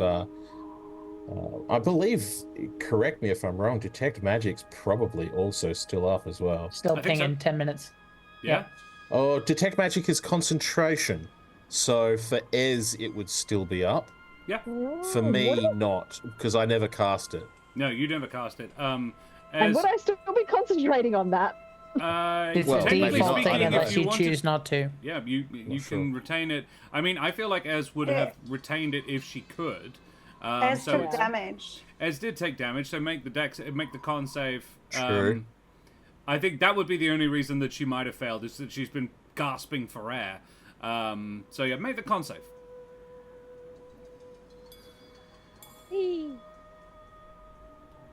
No.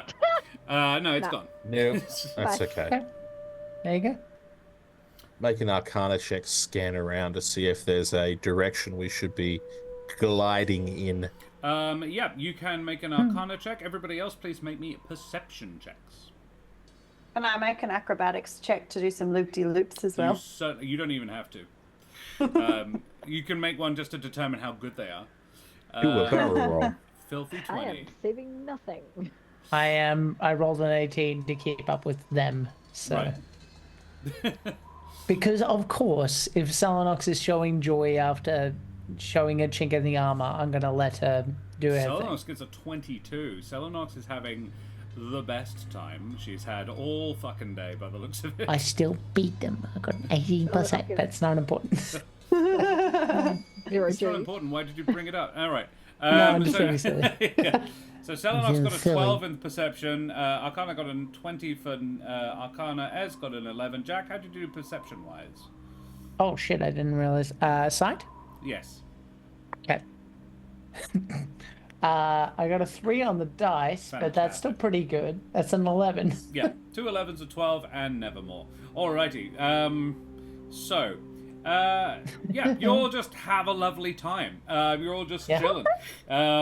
It's like, cool, no, nothing appears to be trying to kill fly us. with me. We're all, yeah.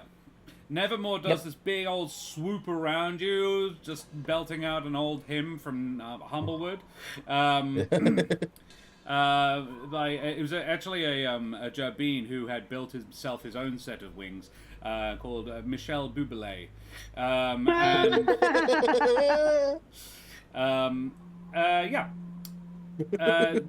So Nevermore, you notice the mountaintops aren't connected to anything, and you're like, and that your Arcana check is more of a sort of a remembering. Oh, this bit of the plane of air. You are definitely on the plane of air or somewhere not unlike it. The mountains are floating. And a lot of them are actually closer than you thought. They are just smaller than you thought. And yes, there are clouds, there are mountains, and they're all just kind of floating and tumbling around you. And you are flying or falling, but very slowly, down through more as they are coming up and going past you. You spot all of these. These mountains do have peaks, though. Yes, absolutely. Some of them are snow-covered. Some have pine trees clinging tenaciously to them. A couple even have localized rainstorms happening on them. Peak comedy. Very good. Yes. That is what you notice. Nevermore, I would also say that you spot a red twinkle far below. What might that tell me? Similar to the twinkles in other planes that were different colors that you headed towards. For the gates. Got it. Okay. All right. I'll point in that direction. I believe that's where we must be heading to. But we must be ready as we approach it, because we can't necessarily just hang out in front of it. We're going to be falling past it, so potentially if all of us could gather together as best we can Oh to my touch god. it simultaneously. Can we do one of those, like, when they come out of... they hold out of hands together? Yeah. I was thinking that the whole time, yeah. Amazing. As you discuss this amongst yourselves, it completely fails to make you notice that one of these mountains is coming in at you from the side. And it is actively moving towards you until it is very apparent it is a little too late to completely dodge. Can I please make... so this is an individual skill challenge to attempt to dodge.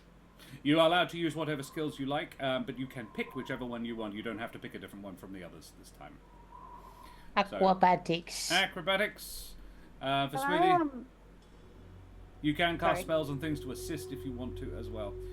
Smoothie, can you roll me in that acrobatics then? I did. I got a 24. 24, very well. You successfully dodged the mountain. Can I do an athletics check by bouncing off the mountain? So as the mountain's coming towards, instead of like actively trying to avoid it, I'm going to like use my strength to like push away it. Yep, absolutely. It is, I want to be clear, it's about the top 200 feet of a mountain. It is enormous. It's not like something you can physically knock out of the way, but the 26 is absolutely enough to survive the thing without injury. Push off it, or run along at the edge or whatever. Just use my strength to like push around it. Yeah, absolutely. Just to sort of, it is a fitness check, absolutely. Nevermore, what do you do? I'm going to roll with a nature check here. Just to kind of understand the way that the wind is flowing and how best to utilize that with my gliding. Hell yeah. Ooh. So I'm going to... I think that would be more nature than investigation. Investigation's more like finding bits and pieces. So we'll try that. And then I have a contingency. Not necessary, though, I suspect. 20 is enough, yes. You manage to...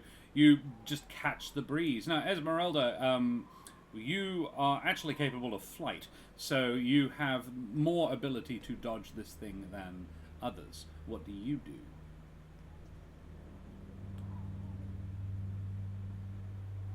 Can I shatter it? Not really. It is the top 200 feet of an actual mountain. Can I shatter it enough? As you gave your arcane cannon to Arrigal, did you build another one that night? Or retrieve the one from your carriage? No. No. I did not. I would say I really love the idea that Ez is still getting her head around the whole... I will allow this because I enjoy it. And that Ez is getting her head around flying because I feel like you are a little bit phobic of this. A little bit. So she's still like, yeah, look, I'm falling. I'm keeping up with the others by will. And then this thing's coming up, and she just realizes she's not going to miss the peak, and shatters the very tip of the peak as she goes through it. So just like, boom, and it just splinters into shale as you pass through. I will. If you're burning the spell slot, roll me the damage.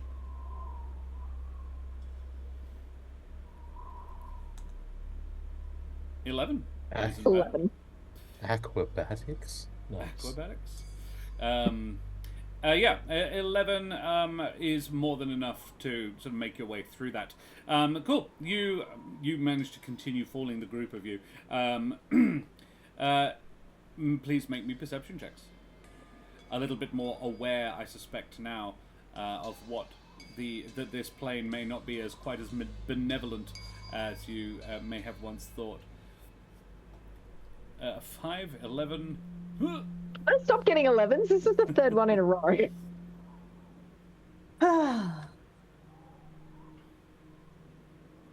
Jack? Got an 8 on the dice. What am I rolling for? Perception. I just want 16. 16. That's better. Mitch? Ooh. 8. And an 8. Fantastic. Smoothie, you as you come through this, as you dodge around, the rest of them are sort of focused on reassembling so that when they get to the portal... we're all, like, avoiding the shattered parts of the mountains coming towards us. And it is Smoothie who is able to keep his wits about him. I actually think he probably spends the most time in the air of the lot of you. True. And so it's probably why he is able to do this. He notices that another pair of rocks, two large, both with relatively flat sides, are sort of closing in on your flight path to meet it as you pass through it. You can see it's sort of like a vice coming down, closing in on you. The DC has gone up. How do you avoid it? Have to do something new. Okay, well, with the exception of Esmeralda, we're all falling, right? Yes. We're gliding, so we can fall and then reignite. Dive? Yeah. Right? You can accelerate. So I'm gonna go. Okay, I'm gonna take leadership for the first time ever. Yeah. Just go down, and I'm gonna, if we're doing the joint thing, I'm gonna push everyone down, that we're not like this, but we're like this. Love it. Facing down. Yeah. And then when I think it's appropriate, then we'll resume. What skill check is this? Of sort of a leadership role. I assume I can't use acrobatics again, so let's go with persuasion. Yeah. Go for it. Okay. Unfortunately, I got a 5 plus 7, which is 12. What's 12? I'll use a D4 in case that matters. 15. 15. Alrighty. Noted. How does everybody else deal with this? I'll sort of paint a picture at the end. I'm going to follow Smoothie's lead. Yep. So, acrobatics, please. Yes, absolutely. It was your athletics last time, didn't you? Yeah. Yep. 23. 23. Selenox just coils up into a dive and just plummets. Tucks all the feathers back in. Birds are, by their nature, a little bit more aerodynamic than bats. Nevermore, Esmeralda. Would you allow me to do it dramatically? Yes. In a very, just kind of throw my wings to the side. My halo kind of buzzing around my head. Ooh, yes. In a performative manner, we'll try. Yes, with dramatic 21. flair, a 21. I'll spin around in a spiral. There is, if anybody is watching Nevermore particularly closely, or you might notice that one of the feathers in the halo of feathers floating around his head is glowing a soft, I think it's sort of a turquoise. Aquamarine would be the colors. That's the one I'm thinking of. While the others are sort of magical but not glowing right now. Nevermore absolutely nails the swoop. Esmeralda? How the fuck do I turn this off? Well, I assume we're all holding hands, right? So we're all diving down together. That was the concept. I'm pretty certain you can move 60 feet a turn. You can fly 60 feet a turn. Yeah. Which is, I googled this recently. That's just a move. So you can move in action, like 120 presumably. Yeah. So you can, I think technically speaking, the rules of falling state that you fall 60 feet around, which is absolute bollocks. You fall about 600 feet in 6 seconds. I'm sorry, about 600 feet, I worked out. If you wanted to turn the spell off, you could, but you wouldn't be able to. No, I would say you can turn it off as you, without, like, losing it. You can just, like, I want We're to literally not be pushing flying her right down, now. right? So, yeah. Assisted weight. Yeah. You basically just turn off the spell your own self a little bit. If you wanted to make an Arcana check to determine how good you are at controlling somebody else's magic when cast on you. That's a 19. That'll do it. Yep, you managed to effectively dodge. Smoothie, as the guiding force of all of this, is kind of making sure everybody else gets through and is clipped just a little bit on his way through, failing the DC, unfortunately, and will take some damage by the mountains as they smush in on you. 5 whole points of bludgeoning damage, unfortunately. For everyone? Just you. The rest of them passed the save, passed the check. And yes, you are guiding and possibly even pushing Esmeralda as that's what he would do anyway. Like you'd probably take the extra effort to push her down. He is the last and then one.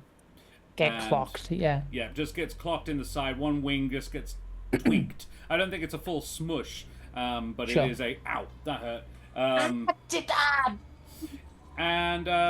You are you once again in clear air. And you can, all of you, I think you probably go, okay, hang on, what the hell's going on now? Look up ahead, and you can see a collection of smaller hills, boulders, little large rocks, things about the size of a minivan up to the size of a decent-sized house, sort of all coming in to cross your path just as you reach this little red. This one is, they have all looked different. This one looks like a bonfire just burning in midair. In fact, really cool, and I expect some of you may know this. If you have a fire in zero gravity, it is spherical. And that is what is going on here. There is almost no gravity as far as the fire is concerned. And yes, there is a spherical floating bonfire that you are aiming for. And the space, the air in between you and it is fairly littered with meteorites, essentially, just shooting through. Clearly targeted not at you, but where you're going to be.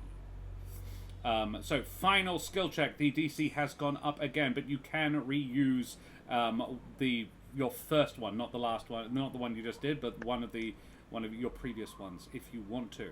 What do you do? How far is it from us to the portal? A couple of 100 feet. This is the sort of the last dash. Are the rocks covering the whole 100 feet, or are they in a certain It's sort of, you have to section? duck, dive, dodge, dive, wide, and it's sort of swooping through it. You're trying to negotiate this minefield, essentially. Imagine sort of sci-fi movie asteroid belt, that kind of... it's not actually how asteroid belts are. The asteroids are normally so far away from each other you can't even see another one from the big ones. But, popular depictions of one of those. For what it's worth, I couldn't think of anything that I haven't already used in the spirit of what was you happening. are welcome to So use I the first check again. no, I used athletics, but thankfully I rolled well. Excellent. How did you do? So I got a 19 on the dice, which Oh! is what the result is. Very nice. Honestly, alrighty. just because it feels like when in doubt, he would just try and channel Xenolox, and that's what he imagined Xenolox would do, just push.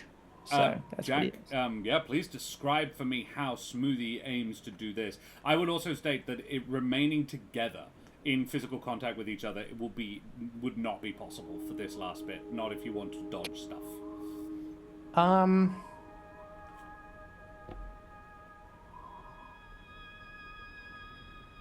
Well, I think it would be a similar situation to what kind of happened before. Mm-hmm. So I'm happy to kind of be the person, like, whatever the results happen to be, he will push them forward. Yep. Not as in you go ahead without me, but as in, like, you know, I can fly, I can push it. Yeah. And basically, so if there's any results that end up poorly, you can interpose that. If you would like, suppose. Jack, I have a couple of things I would say here. You can take disadvantage on your rolls to help another. You can also, if you, Jack, want to engage your flying ability, you can roll with advantage. I don't think I'm going to get much better than a 19 Okay. on the dice. Because your athletics So- is 0, isn't it? Is 0. Yeah. So, Okay. so I know I can use it again, but in the interest of keeping things interesting, I think that's like the default, right? love Like, it. we've done acrobatics, we've done persuasion, we've done this, we've done that, and it's just push. So Yep. that's my I love it. perspective Excellent. into that. Alrighty. How does everybody else do this? I'd like to identify the trajectories of the meteors by just becoming super wide, being like, I see like mathematical equations moving through my head. You have a Sherlock I'll moment. use investigation Yep. to do my best to dodge each of these things. Oh, 24. nice. Very nice. Yes. Nevermore manages to chart a Sherlock-like path.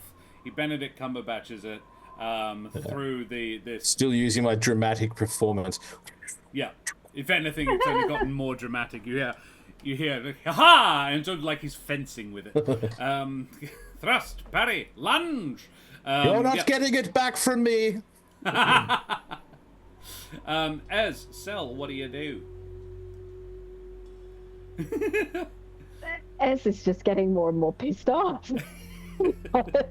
Ah! Like, this is her worst day yet. She's gonna murder Van Richten.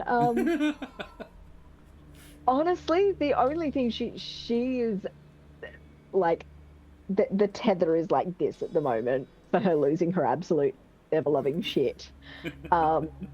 So honestly, what she'd want to do is cast Fireball on the damn thing. Well, shit. And just try the biggest concentration. All right, roll me Fireball, because I love it. You can make... basically, the damage of Fireball will be your roll to avoid all further damage, I think. That sounds fair to me. So, yeah, roll 8 d6s, Okay, I think. that was only 16, Ooh. so not great. I'm going to be very kind and let you re-roll one of them. Because you can fly, so you'll be able to give you advantage on this. You can fly. I can fly. And I can Fly, see you a can 1 fly. there. That's very low. Was a 3. That's better. Makes it an So- 18 instead. Alrighty. Yeah, you attempt to blast one of the larger pieces of rubble out of your way. Selenox, what do you do? Okay, so I have 2 ideas. They might both be ridiculous, but Yeah. are the rocks like Bro. surprise, surprise?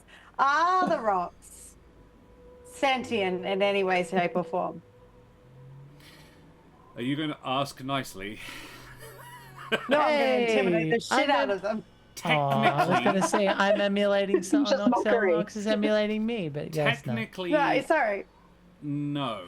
Technically, yes, but it's really sentient. Yes, but it's what you would be attempting to do is intimidate a god, literally a god. Well, my idea was if the fireball went down in front of me, I'd be like, yeah! And then, like, add on to that as if I had something to do with that. But if you're not happy with intimidate, I do have a second. I want you to do also what as you would crazy do. plan. Well, my second crazy plan is I was going to cast Entangle. That's So way my smarter. idea. That's way My smarter. idea was from my I'd open up as I'm falling. I open up my little pocket that Twig is in. Uh-huh. Jesus Christ. I'm gonna cast Entangle, and then from Twig. Is Twig your from casting Twig's- focus? Yeah, like that. He's kind of what I'm using. Yeah. Yeah. If that's okay. Yeah, I think he is. So he kind of whether it's Selenox has a Twig or baby whether it Groot comes out style from Twig. potted plant Yeah. anymore. But Uh, branches come out and entangle things that are so make all the space around where I'm falling Yeah. difficult terrain by kind of blocking I think off what happens is anything you link a bunch of them together. It's kind of like a net, and you manage to just get a whole bunch out of your way. I will give you. How do I make that roll?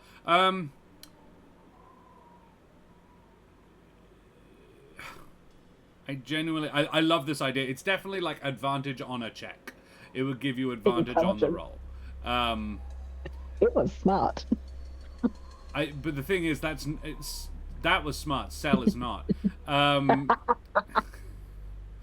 Technically speaking, she's the dumbest member of the party. Is That a plan? I Aren't am they the very same? wise though. Very I'm wise. I'm Yeah. not intelligent. No. Make a survival check with advantage.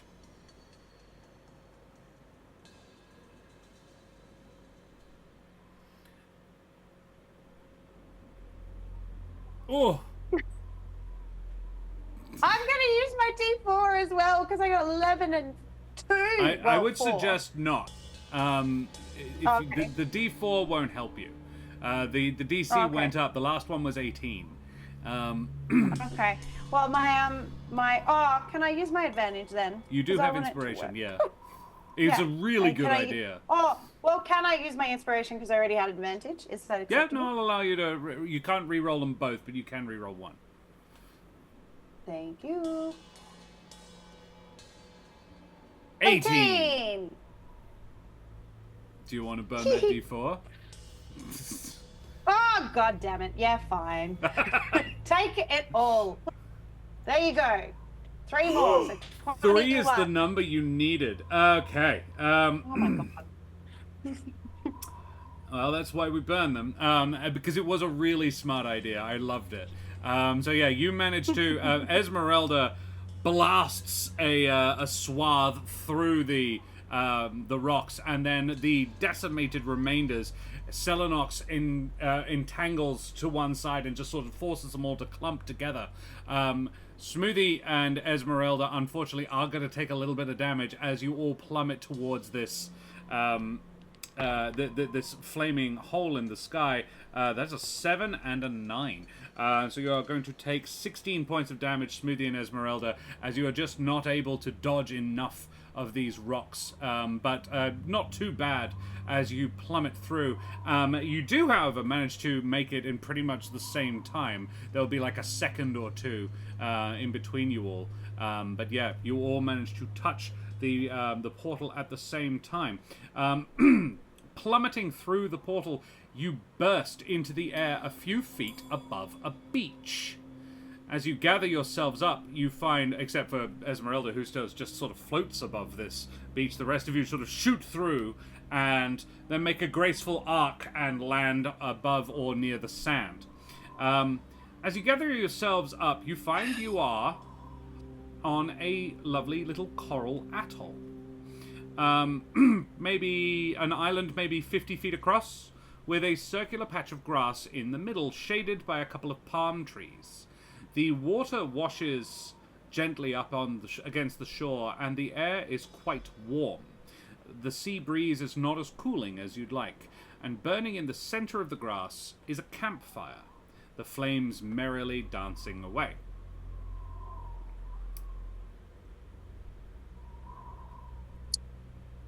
Well, this is an upgrade. Yeah. Esmeralda immediately drops to the ground. Fly is still on, but I imagine immediately, like, I don't like that, not doing that again.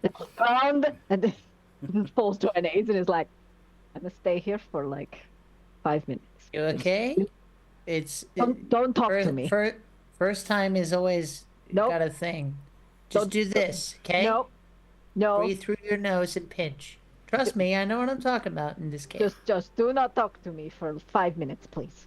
Okay.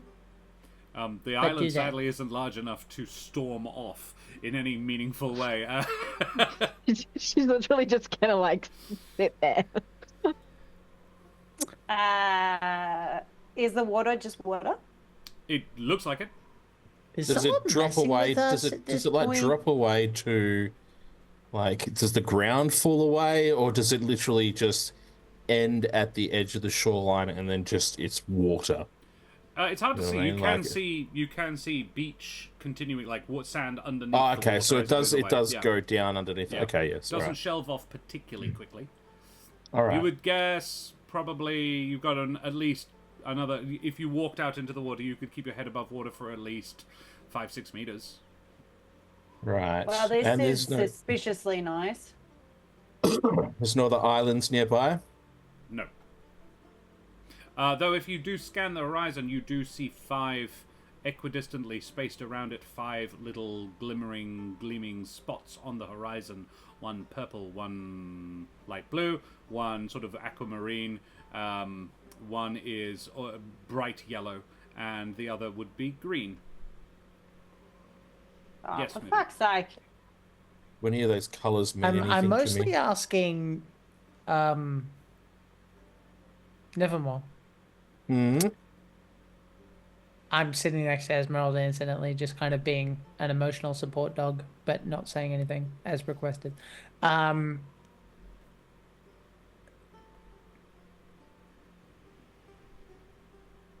Is this normal? I mean, what's normal? Being flung through the different elemental planes. Well, I guess what I mean is that I've traveled a bit back and forth. How come this is happening? What caused it? Like I'm not quite certain off the top of my head. It's just strange that I know that one can travel from elemental plane to elemental plane. They're usually joining one another in some way. do you think we're making progress? I'm asking because It doesn't seem like it, does it? No. I just kind of want to understand what's happening. I know you don't like answering questions. Sorry. Well, no, I mean, I don't know how to answer that question, to be completely honest. I'm not sure what the hell this Van Richen character is doing. Clearly, I can not an answer that awful one. lot. I can answer that one. He's not a Vistani, and he thought he could do it. So. Well, I'm a little bit, we'll say, upset that this is the circumstances I find myself in. Yeah, same. But, I mean, we can't just sit here. No, I'm not saying that. No, I'm not saying that you're saying that. I'm just thinking aloud. The only way forward is forward, really. Is and it? I hope it leads somewhere. Well, maybe, but like, I don't know. Nevermore. Neither In do answer I, to your my earlier friend. question, do those colors mean anything? You've encountered 3. Yeah, well, the aquamarine. The aquamarine one, yeah, would resonate with the realm of air in my mind. Yeah, and the yellow, or maybe I'm not sure. The 2 that you recognize are the ones that basically they were the color of the portal the first portal you came through, and the second portal you came through. The aquamarine one and the light blue one, the pearl. If I described them poorly before, 2 of them are the same colors as portals you have already gone through. Got it. And how many remain? There are 3 others more that you can see. 3. Jesus Christ. 1 purple, 1 yellow, 1 green. However, if you had to take a guess, Nevermore, green would relate probably to the plane of Earth, a plane you have already been. You didn't go through a portal to get to that one. Okay. Can I use maybe Arcana or History to try and deduce what some of the other ones might be? That's basically what Smithy was getting at anyway. Can we like work out what's happening before we react and do something else? Just from your learning and knowledge, the other 2 would be life and death. The one that's missing life is fire. And death. Okay. Life and death. Which one does Titan live on? In your world, Josh? Because it's not death anymore. He's sort of between death and air. But mainly death which would you've be already been. Yeah. Okay. Isn't Helvig in the fire plane? Yes. Fire, yeah. Are we in the fire plane right now? Does it feel like we're in a fire plane? I'm not burning. The air is very warm. Warmer than you would expect on a beautiful coral atoll beach. Can I please roll insight on Nevermore from that conversation? You can. To determine what? I want to know if he was avoiding. I'm trying to pick up on if he was trying to avoid because he's hiding something, or if he's just doesn't know and is like being. Make an insight check. Yeah. I actually think Nevermore was being fairly honest there. It'd be a hell of a thing to pretend this far, because these things were definitely trying to kill us. 11. I would say, yeah, he came off as legit. Okay. Yeah. Okay. Well, I don't pretend to know this stuff. I just... Yeah. If you think you know where we're going, sir, I trust you. I don't have a clue, honestly. Well, I just now was I heading trust you towards I was just heading towards the nearest thing at the time, and each one of them That's why seems I'm somewhat asking, maybe time we sensitive. stop. However, this one doesn't seem time sensitive, does it? I'm not seeing any plummeting towards the whatever we were plummeting towards, the void. We're not in some realm where Esmeralda can't breathe, and we're not surrounded by sand anymore with whatever the hell that creature or thing was in the distance you mentioned. Yeah. So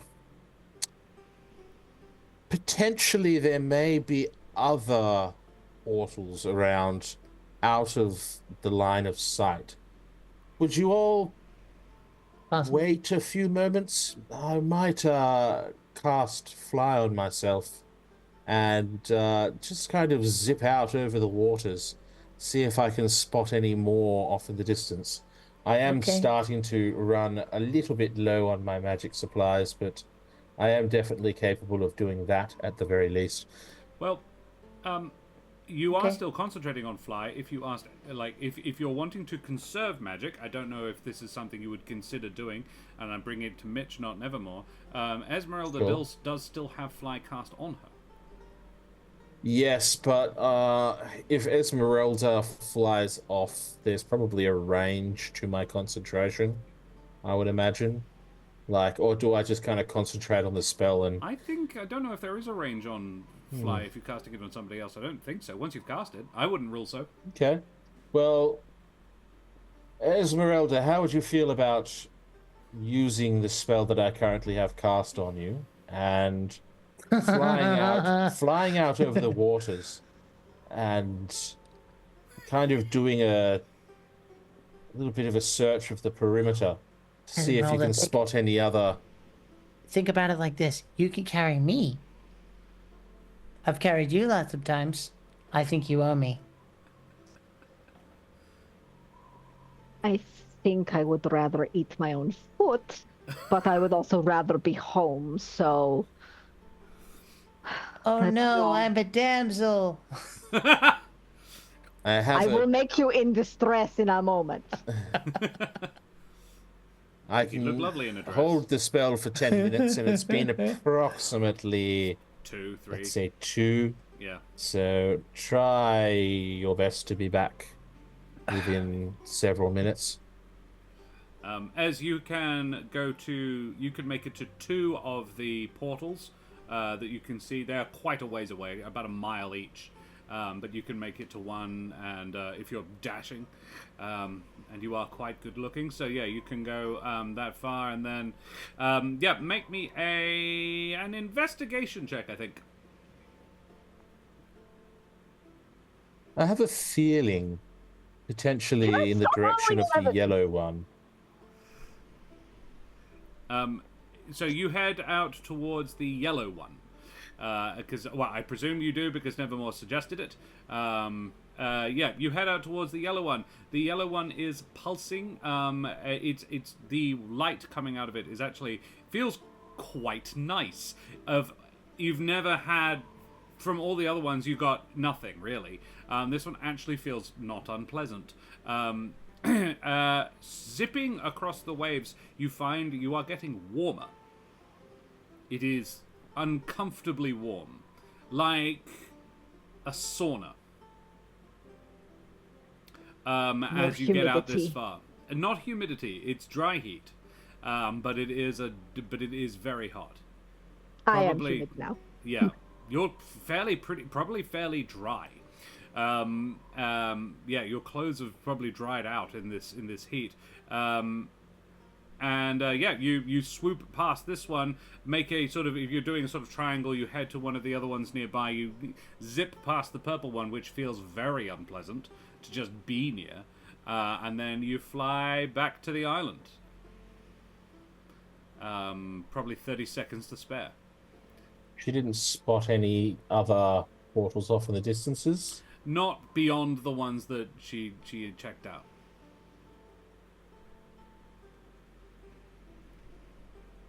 Selenox has put her feet in the water while she's been waiting. Selenox, you discover the water is literally boiling hot. Oh, fuck off! Of course! I hate this place. I want to go back to the fucking other bad place. I'm gonna hang on. You take 5 fire damage, I'm afraid, Selenox. I'm gonna kill wounds. No, I deserve it. Fucking gel.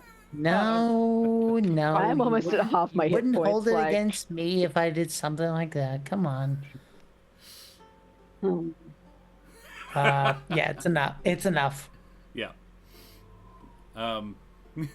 Selenox, Esmeralda arrives back, and given that what she experienced, you could probably guess why it was so hot in the air above the ocean, given what Selenox just discovered. Yeah. What do you do? All right. Yellow one feels nice. Purple one feels vibe? like shit.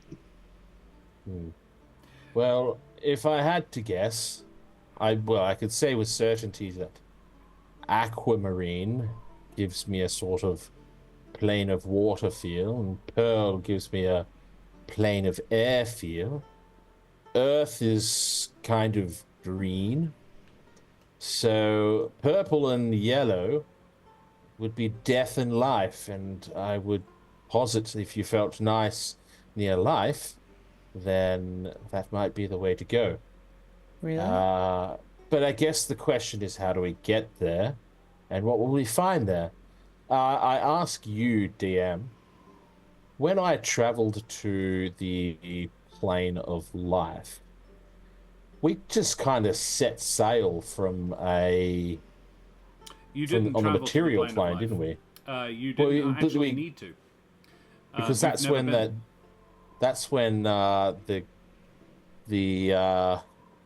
Astorial came through and Yes. was not pleased with me. The Halo of Omgaresh came preloaded with the life rune. I see. So you didn't need to go to the plane of life, though the Astorial was I believe he was an Astorial of Gesmi, actually. But yeah, he was kind of representing the life plane a little bit as well. He didn't say so, but yeah, he was. Amatiel. Representing the dead now. No, he's alive. But he doesn't want to go near you again. Fair. You and the fucking pirates you were there with. Translation. Sorry, Josh. Life is good. Life felt good. Life felt good. Okay. I've been to all the planes except for life. I am not quite certain if going to any of these is going to lead us back to where we need to get to. But yeah, it sure seems like that would be the place that you'd want to go. Nevermore, you can make a straight intelligence check. Straight intelligence check.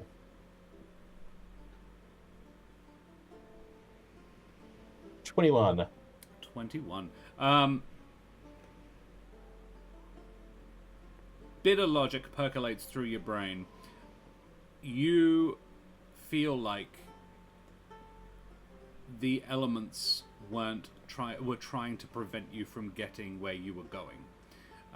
This is not like any interpalanar travel you've ever done before, and from what they're describing, this is not how it normally goes getting into Barovia either. But the persistent theme is elemental planes and trying to stop you going where you're going. The presence of these three has sort of expanded the experience enough that you can actually experience it as a mortal. Basically, the way I'm imagining it in my making sense of it in my brain is a larger object has a larger impact on space-time and sort of smooths it all out. Gravity actually smooths out around larger objects. And that so there's more of you in the space, there is more sense to be made and more mortals to make sense of it in one place. Okay. Which is why you're able to experience these individual places. So you have managed to make it past the elemental plane of earth. You have evaded the elemental plane of air and water. So it may well be this flash of logic that you may just need to get past all the elemental planes to get where you are going. We'll see. And I'm going to take a little bit of narrative caveat here and say that the bonfire burning in the middle of the camp, the middle of the island, you all kind of just exhausted and a bit cross and confused. You all sort of sit down. There's even a couple of fallen tree trunks around it, designed almost for a sitting down meeting campfire place. You all just sort of sit down, have a moment, and I think we will leave it there for today. I'm definitely a short rest moment. If you want to have a short rest moment, you are welcome to. However, I've got a canteen. You've got a canteen, yes. Is it full of water? I've got two canteens. I'm pouring one on my feet, and the other one I'm drinking out of. Which one? You need to make sure. Don't pour the rum on your feet. The water is on my... Yeah, no, I'm not putting the rum on my feet. No, I'd sniff it first. Yeah. Forget what I was going to say. Short rest? It's gone. Short rest. Short rest. You know that there's things trying to stop you. That was it. Short rests. Bear in mind time dilation. Ah, yes. I see what you're saying. We don't want to do that. No, we probably don't. But you can if you want. But there we are. We will leave it. We will wrap it up there for today on a nice little island in the middle of the ocean, which you weren't expecting to find an ocean on the plane of fire, but there apparently is one. I think we will leave it there. So, guys, what we're going to do now is what we like to do at the end of our streams, where we do our favorite moments. We go around the room and tell everybody what a good job they did today, because I think there was a bunch of really cool, interesting character moments. Introducing a new person is always an interesting way to find new character moments in relationships. So we need, for the first time in a while, a D5 rolled in chat to determine who gets flattered first. Can I get a D5 rolled, please, everybody? And audience, do not forget to type !ticket in chat to go into the draw to win tonight's giveaway.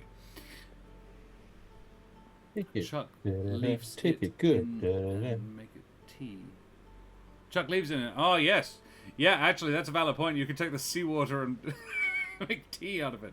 Salty, salty tea. I think that's Selenox's whole vibe right now. I'm going to roll it because nobody else is doing it. I did it. Oh, there we go. 4. Thank you, Mitch. That is a 4, which is Esmeralda. Favorite Ellie moments, first of all. I loved.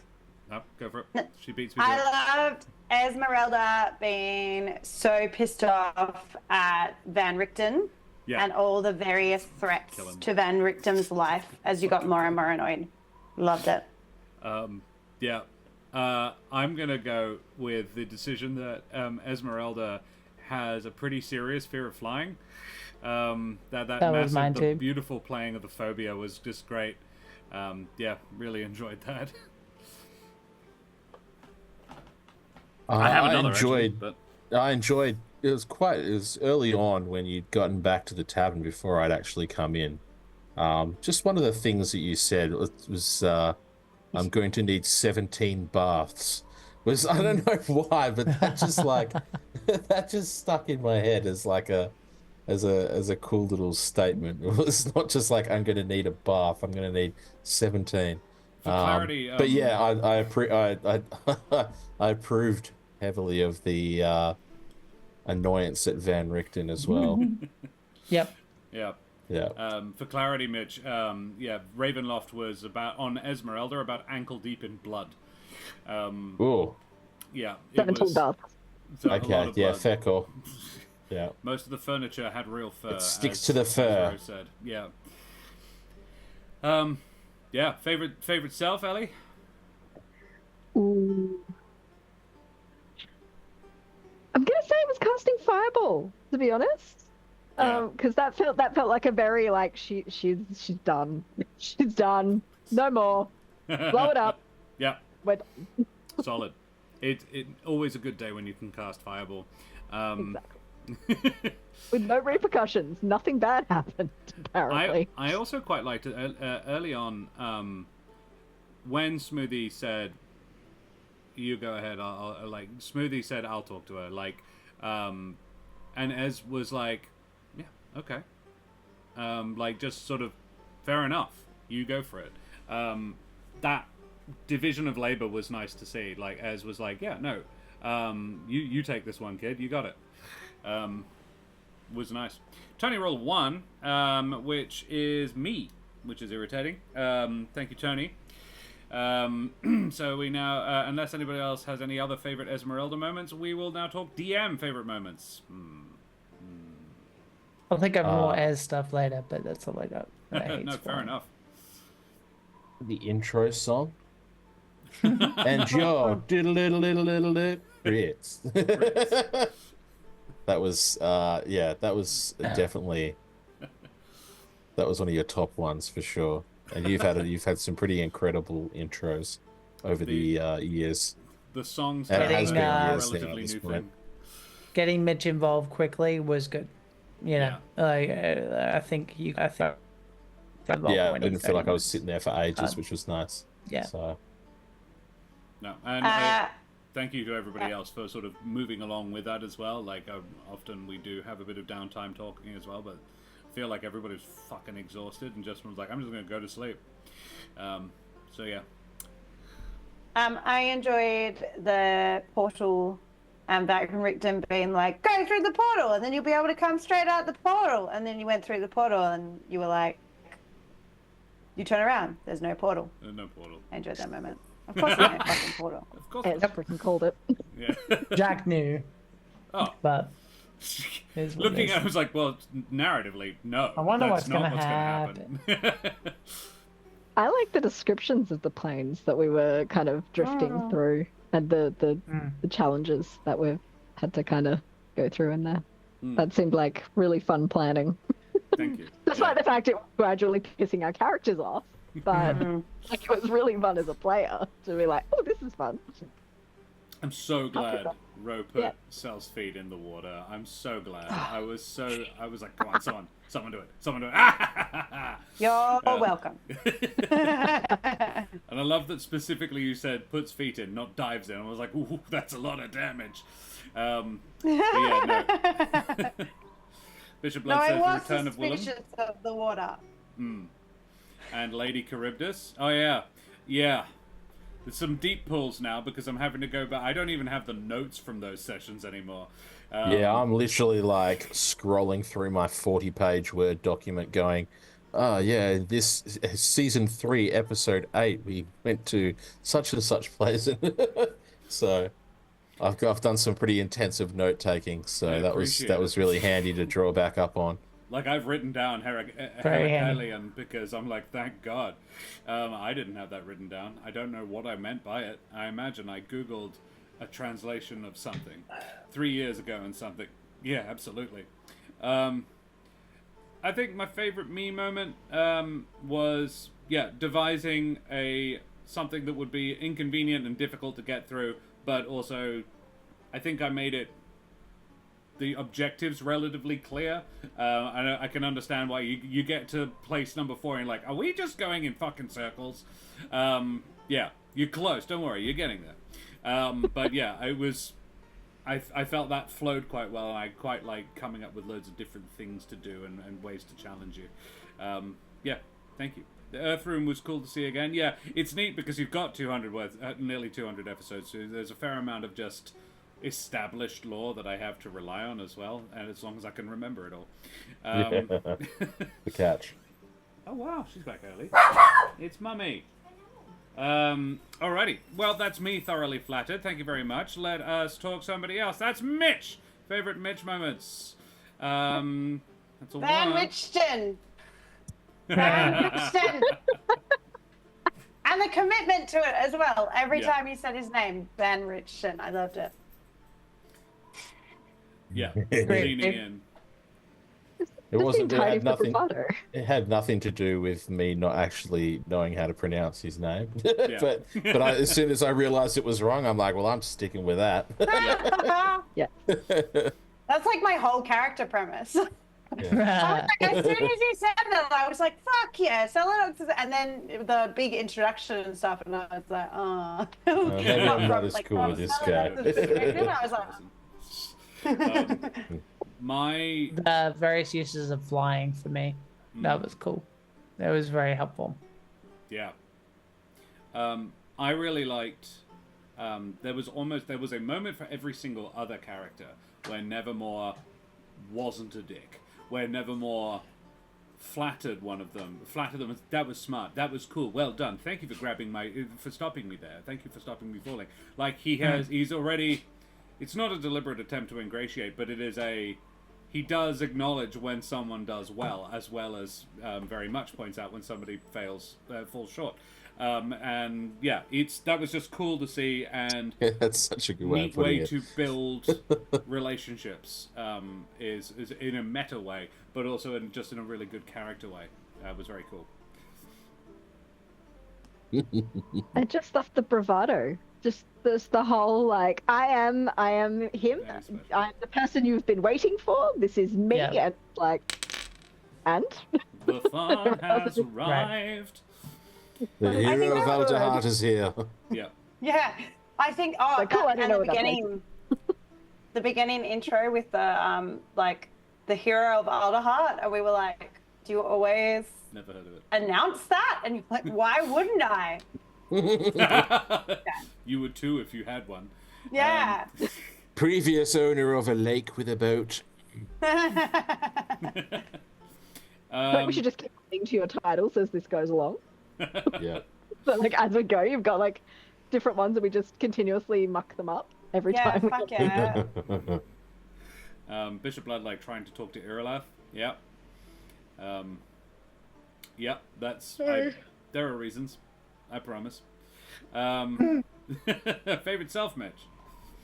I appreciated being able to kind of throw back to some of the lore from previous sessions, which I recognize that the other players and characters wouldn't have gotten. And I would have been saying things that like didn't make an awful lot of sense, like Phil Garp, for example. Shark was the big thing. Or the shark, or yeah. contact a That's right, shark. this huge shark. Or the married, you know. Yeah. Being able to do that felt it felt like I wasn't just a character coming in to help. I was like a character with embedded lore that I was drawing on that to kind of add to the world, if that makes sense. So I really appreciated being able to do that more than I've been able to do in the past, because I've always obviously been predominantly adventuring with Trish, Jude, Helvig, and Bennick. So other than that one kind of pirate cruise.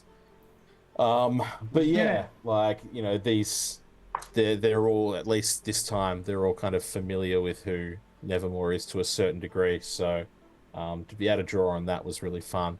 And I did enjoy throwing shade, but like you said, following it up with like a compliment, where like credit where credit's due, but like you said, happy to point out the flaws.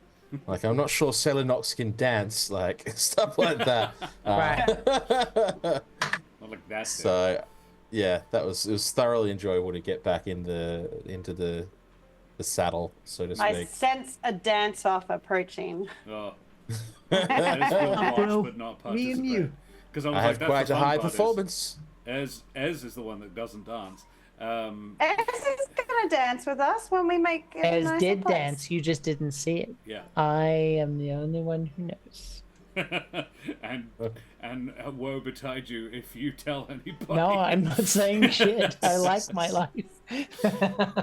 Yeah. You two I know also what? Mitch also had a massive lore dump in the lead up to this as well. Like, Mitch and I have discussed what's going on and what Nevermore is doing here, and yeah, you managed to incorporate all of that really well as well, which is obviously very difficult because I tried to not overstep the boundaries of, like, you know, player character knowledge kind of thing, but like you know, where I've come from, where you come from, Cotton Eye Joe. Yeah, I was just about to say. because Nevermore You was can the last take the time him out of Nevermore, but you Yeah. can't take the him out of... Mitch. Yeah, the last time Nevermore was in this world was episode 100. So that's, 86 or 7 episodes ago. So an awful lot of lore has progressed since then. This party is interesting because this party doesn't know a lot of the elemental planes lore, is very much the other party. Have done a lot of stuff with the elemental planes. This group have not, but the world and the lore around that elemental plane stuff has expanded and extended. They just aren't aware of it. So it's kind of neat to be able to cross the streams a bit. And that Mitch helped very much with that. And then we got a 2 on the dice. Tony rolled a 2, which is Ro. Favorite romance, everybody. It's almost like it's foreshadowing. What? Favorite romance? I like it. Seaweed shenanigans, yes. Bishop blood, yes. I'm gonna have to go with that. Yeah, absolutely. Wrapping oneself in kelp to help you climb kelp.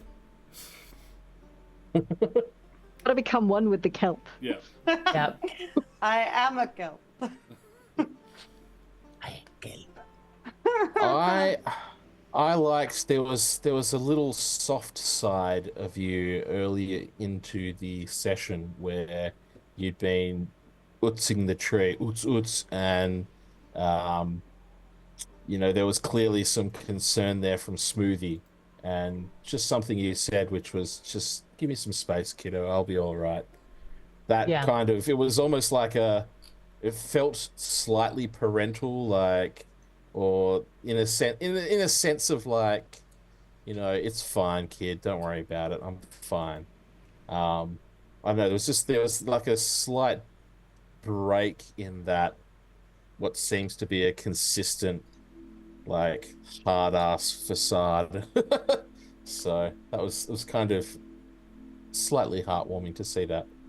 Just a smidge. She's a big softie. It's Similar. just in a very hard shell.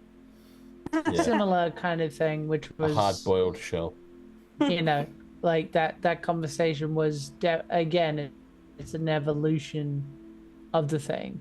which was that, you know, in reverse, Salnox is happy to kind of talk directly, whereas Smoothie assumed that if you talk directly about what might the issues be, that Cell might go into denial or just kind of go like, you know, something. So that idea of talking about someone else in the third person was fun. It was enjoyable, so I enjoyed them. Yeah.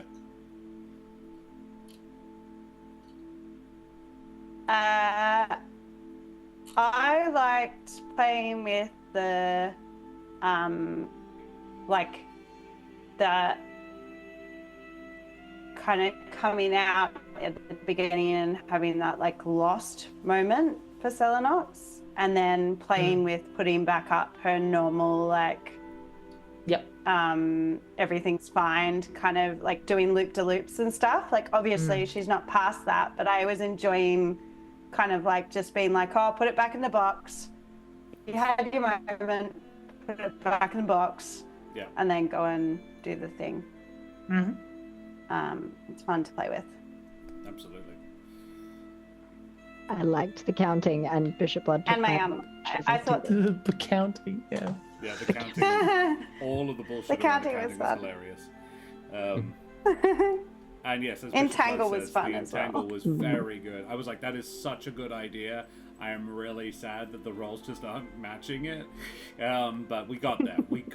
Just. Alrighty. And that leaves us with only one left. We are now flattering Jack, the wonderful Smoothie. So one is touch? Yes. So, yeah, favorite Jack moments, everybody. Smoothie attempting to goad Ez right at the end. Oh, yeah. goading. I could write you. I feel like.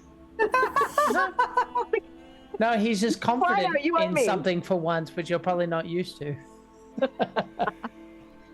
But he's like giving it back as much as she can dish it. So like, it's finally just, you know, it's nice after what's happened previously. Just having that sort of nice. The back and forth, yeah. We're now comfortable. So it's good. It's good. True. I'm going to say Stephen, or Steve. Steve, yeah. The invention of Steve.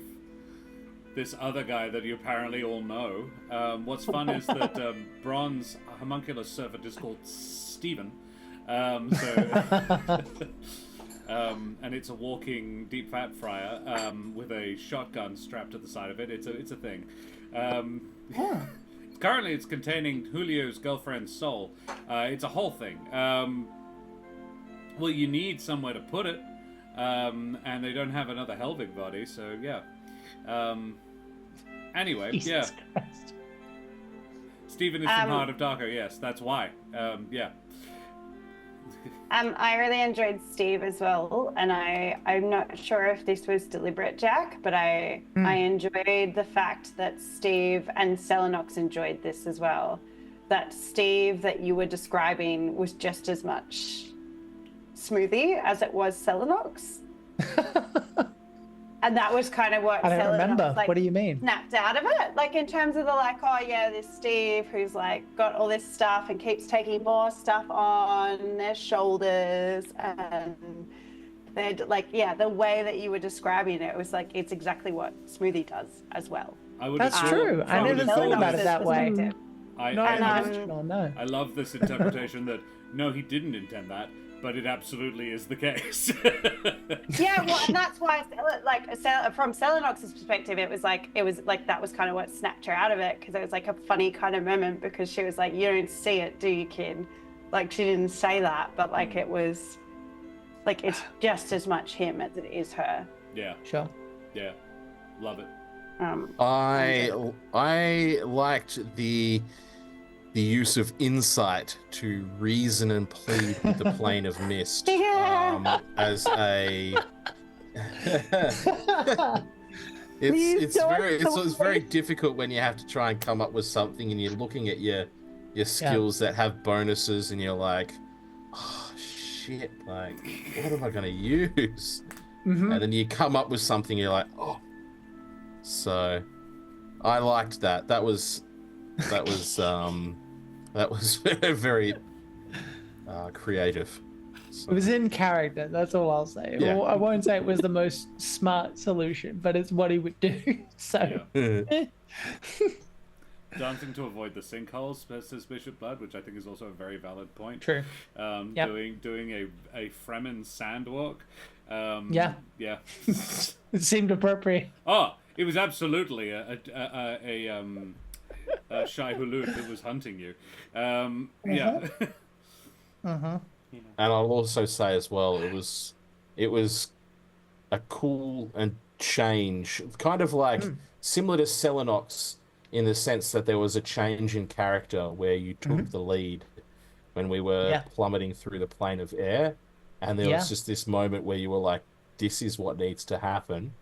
I'm making it happen, and you took the lead, and that was another kind of snap through moment from the usual smoothie, I guess. So True. that was cool. Yeah. I agree. Thank you. Not to take too many away from you. Favorite self? I enjoyed how do I put this without sounding like I was like predicting it? I knew who Nevermore was. I didn't know how Smithy would react. It kind of depended on how abrasive he was going to be. But I was proud of him, and I thought it was in character at the same time because he simply let it roll off his back. Like, not in a, I acknowledge that you're insulting me, but I'm not paying attention to it. In a, he genuinely doesn't, it doesn't register. and that was fun because, you know, it's one thing when like someone doesn't realize they're insulting people, which may be Nevermore's bag, they may not. I don't know enough about them. They could just be that way, and it's just rubbing people the wrong way. But Smoothie is the polar opposite in the other direction, which is like, oh, you're insulting me? Neat. You know, like, isn't this how we make friends? You know, like just kind of like, you know, his self-worth isn't determined by external factors. Like he knows who he is. And so that kind of interplay was really interesting because I get the feeling, and I don't want to speak for Nevermore, like he's used to kind of the reactions that were more common, like, oh, I really don't like this guy. Smooth is just like, meh. Like it's like if you asked him, he'd be like, what do you mean? He doesn't get it. So it was fun. You know, it was enjoyable in that way. Oh yeah. Nevermore does take a lot of liberties. He's willing to potentially step on people's toes just to remind people of like who he feels he is, I guess. Let me give you an example. When you said, I'm not sure Selenox can dance, he just assumed that you didn't know her. And his response was, actually, she can dance quite well. Yeah. like, oh, let me clarify, because you're new. And who knows, maybe that'll piss Nevermore off, but it's not his intention. It's just, to me, it seems like Nevermore's like one way in a particular way. Like I'm gonna poke the bear, but I don't want to say he's unpokeable because that's clearly not true. If you've seen previous episodes, I'm freaking pokeable. Yeah, but like, you know, it's definitely like a situation where he can't help but see the better side of people, and it's fun to kind of play against in that way. It's not a competition, but it's fun nonetheless. Does that make sense? Yeah. I'd say so. Lovely. Well, guys, we should go away from here because we've been streaming for a gosh darn while, but before we go, we need to find somebody to raid. The Eldritch Scribe are streaming, so we will probably drop a raid over on them, our stream team buddies. Guys, before we go, we need to do a quick round of who the absolute heck is everybody. So, Mitch, who the heck are you? I am Mitch.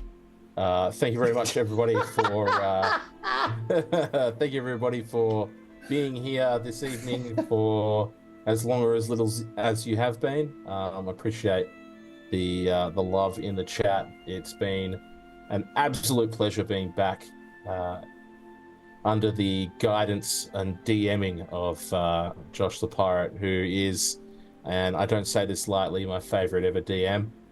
Aww. I am Mitch. Big Viking Mitch is another name that I go by. You will find me on the Twitter at Mitch_Earnshaw. You will also find me on the Twitch as Big Viking Mitch. And I'll be around occasionally around my parenting schedule and my work schedule and every other facet of my life schedule. Yep. But glad to be back. Thank you for having me. It's an absolute pleasure, mate. Jack, you old square peg. Who the heck are you? Hello, everybody. You can find me on all the social media garbage under Jack Squarepeg. There's a whole bunch of things going on. I would waste your time in listing all of them because most of them are pending. But in as fast as I can, Trouble Over Yonder, Time to Harvest, and more importantly, coming in the near future, you can check out on the YouTube in the next 24 hours as of this recording. What is it? It's midnight, so that doesn't quite work for me, does it? 1st of April / 31st of March. Could be April Fool's Day, you don't know. You can check out Deadfellas, which is a Call of Cthulhu adventure based on the classic movie Goodfellas. It's really good, and that'd be awesome if you could go check that out. Everything else will be up when it is up, and this coming Thursday will be more Citizen Sleeper 2, which is a really fun sci-fi based video game which uses tabletop mechanics. It's a really fun thing that I recommend everyone check out if that seems like it's their bag. Lots of text-based stuff, but really immersive in its mechanics. So that's all I'll say. Come check it out on your own time or on Thursday, 7:30 p.m. AEST. I am done. Ellie B, who the heck are you? It was me, Ellie B. Every time, Jack. Every time. I'm sorry. I was here today. Sometimes I'm also other places as well, usually over on Jack Squarepeg's channel, or also here doing some other stuff, apparently, which I have done in the past. I would love to do more, please, please, please. Anyway, not me begging. When I'm not enough to achieve. Yay! When I'm not doing things here or there, I am on my own channel talking about Japanese history and cybersecurity because those two things have a lot in common, clearly. That's me. Marvellous. Ro, who the heck are you? Hi, I'm Ro, and despite the name, I have little to nothing to do with boats. I am a Perth or Bulu-based educator and theatre maker. You can catch me here on Mondays, which you have, well done. You can also catch me over on Jack Squarepeg's YouTube channel, or check out my link tree over in chat, which has links to my production company, Ro Productions, and upcoming projects on my socials as well. Excellent. And Madame et Yeah, I Monsieur. should come in with a new rowing fact each week. That would be good. I'll come with Yes. a boat fact for you next time, Channel House. Let's make this even longer. I'm up for it if you want to. And I've been Josh the Pirate. You can find me here on all my on Monday nights where I run Humblewood. And about that, it's probably about the most of it at the moment. I am snowed under with work right now. We're going to see if I can't get on top of my schedule before I open up any new exciting things to do. Karen and I may well be back for some more Roll Table for 2, but not in the next little while because we have a show to rehearse, apparently. That's where Karen was this evening. We're going to be doing more of it soon. Other than that, podcast There Be Dragons. Check that shit out. I think we need to go and raid now, everybody. So, throw your favorite raid emotes up in chat. Tell Des and the Eldritch Scribe where you came from as soon as you have typed !ticket in chat to go into the draw to win. We have Troll Lord Games supporting us. They're wonderful folks. TLG. So check out their stuff, trolllord.com. They are the people who donated today's prize, a $10 gift card for their online store, so you can get some beautiful goodies on their for their online store. They are the publishing house for the late great Gary Gygax, and they do the Castles and Crusades system. All very good stuff. Check that shit out. And Wooten Forge Gaming Accessories create some of WA and possibly even the world's finest handcrafted wooden tabletop accessories like this gorgeous little Corsair's Cove coin, which is very cool. They made these ones, which is neat. In its little Jarrah case. Splendid stuff. Check out their stuff at woodenforge.com/Corsair's Cove. Mitch has got one as well. Oh, he's got a Wooden Forge mug. Oh. Look at the mug next to that mug. And, yeah, those are the peeps we are supported by. So I hope those tickets are in the chat because we will draw the giveaway, closing it now. And draw a winner. Ellie B! There you go. Shall I draw it again, Ellie? Are you happy? You probably should. All right, let's draw another one. Shanahas, there we go. Hey, Shanahas. Yay! Alrighty. Alrighty. Well, guys, congratulations, Shanahas. I will get that in the emails to you, and we will see you guys next time. So, yeah, throw your favorite raid emotes up in chat. Tell the Eldritch guys where you came from. Show them the love like we always do, and we will see you same bad time, same bad channel next Monday for some more Midnight and Madness. Say goodbye, everybody. Bye, everybody. Bye, Bye. Enjoy the new bye, NC. bye.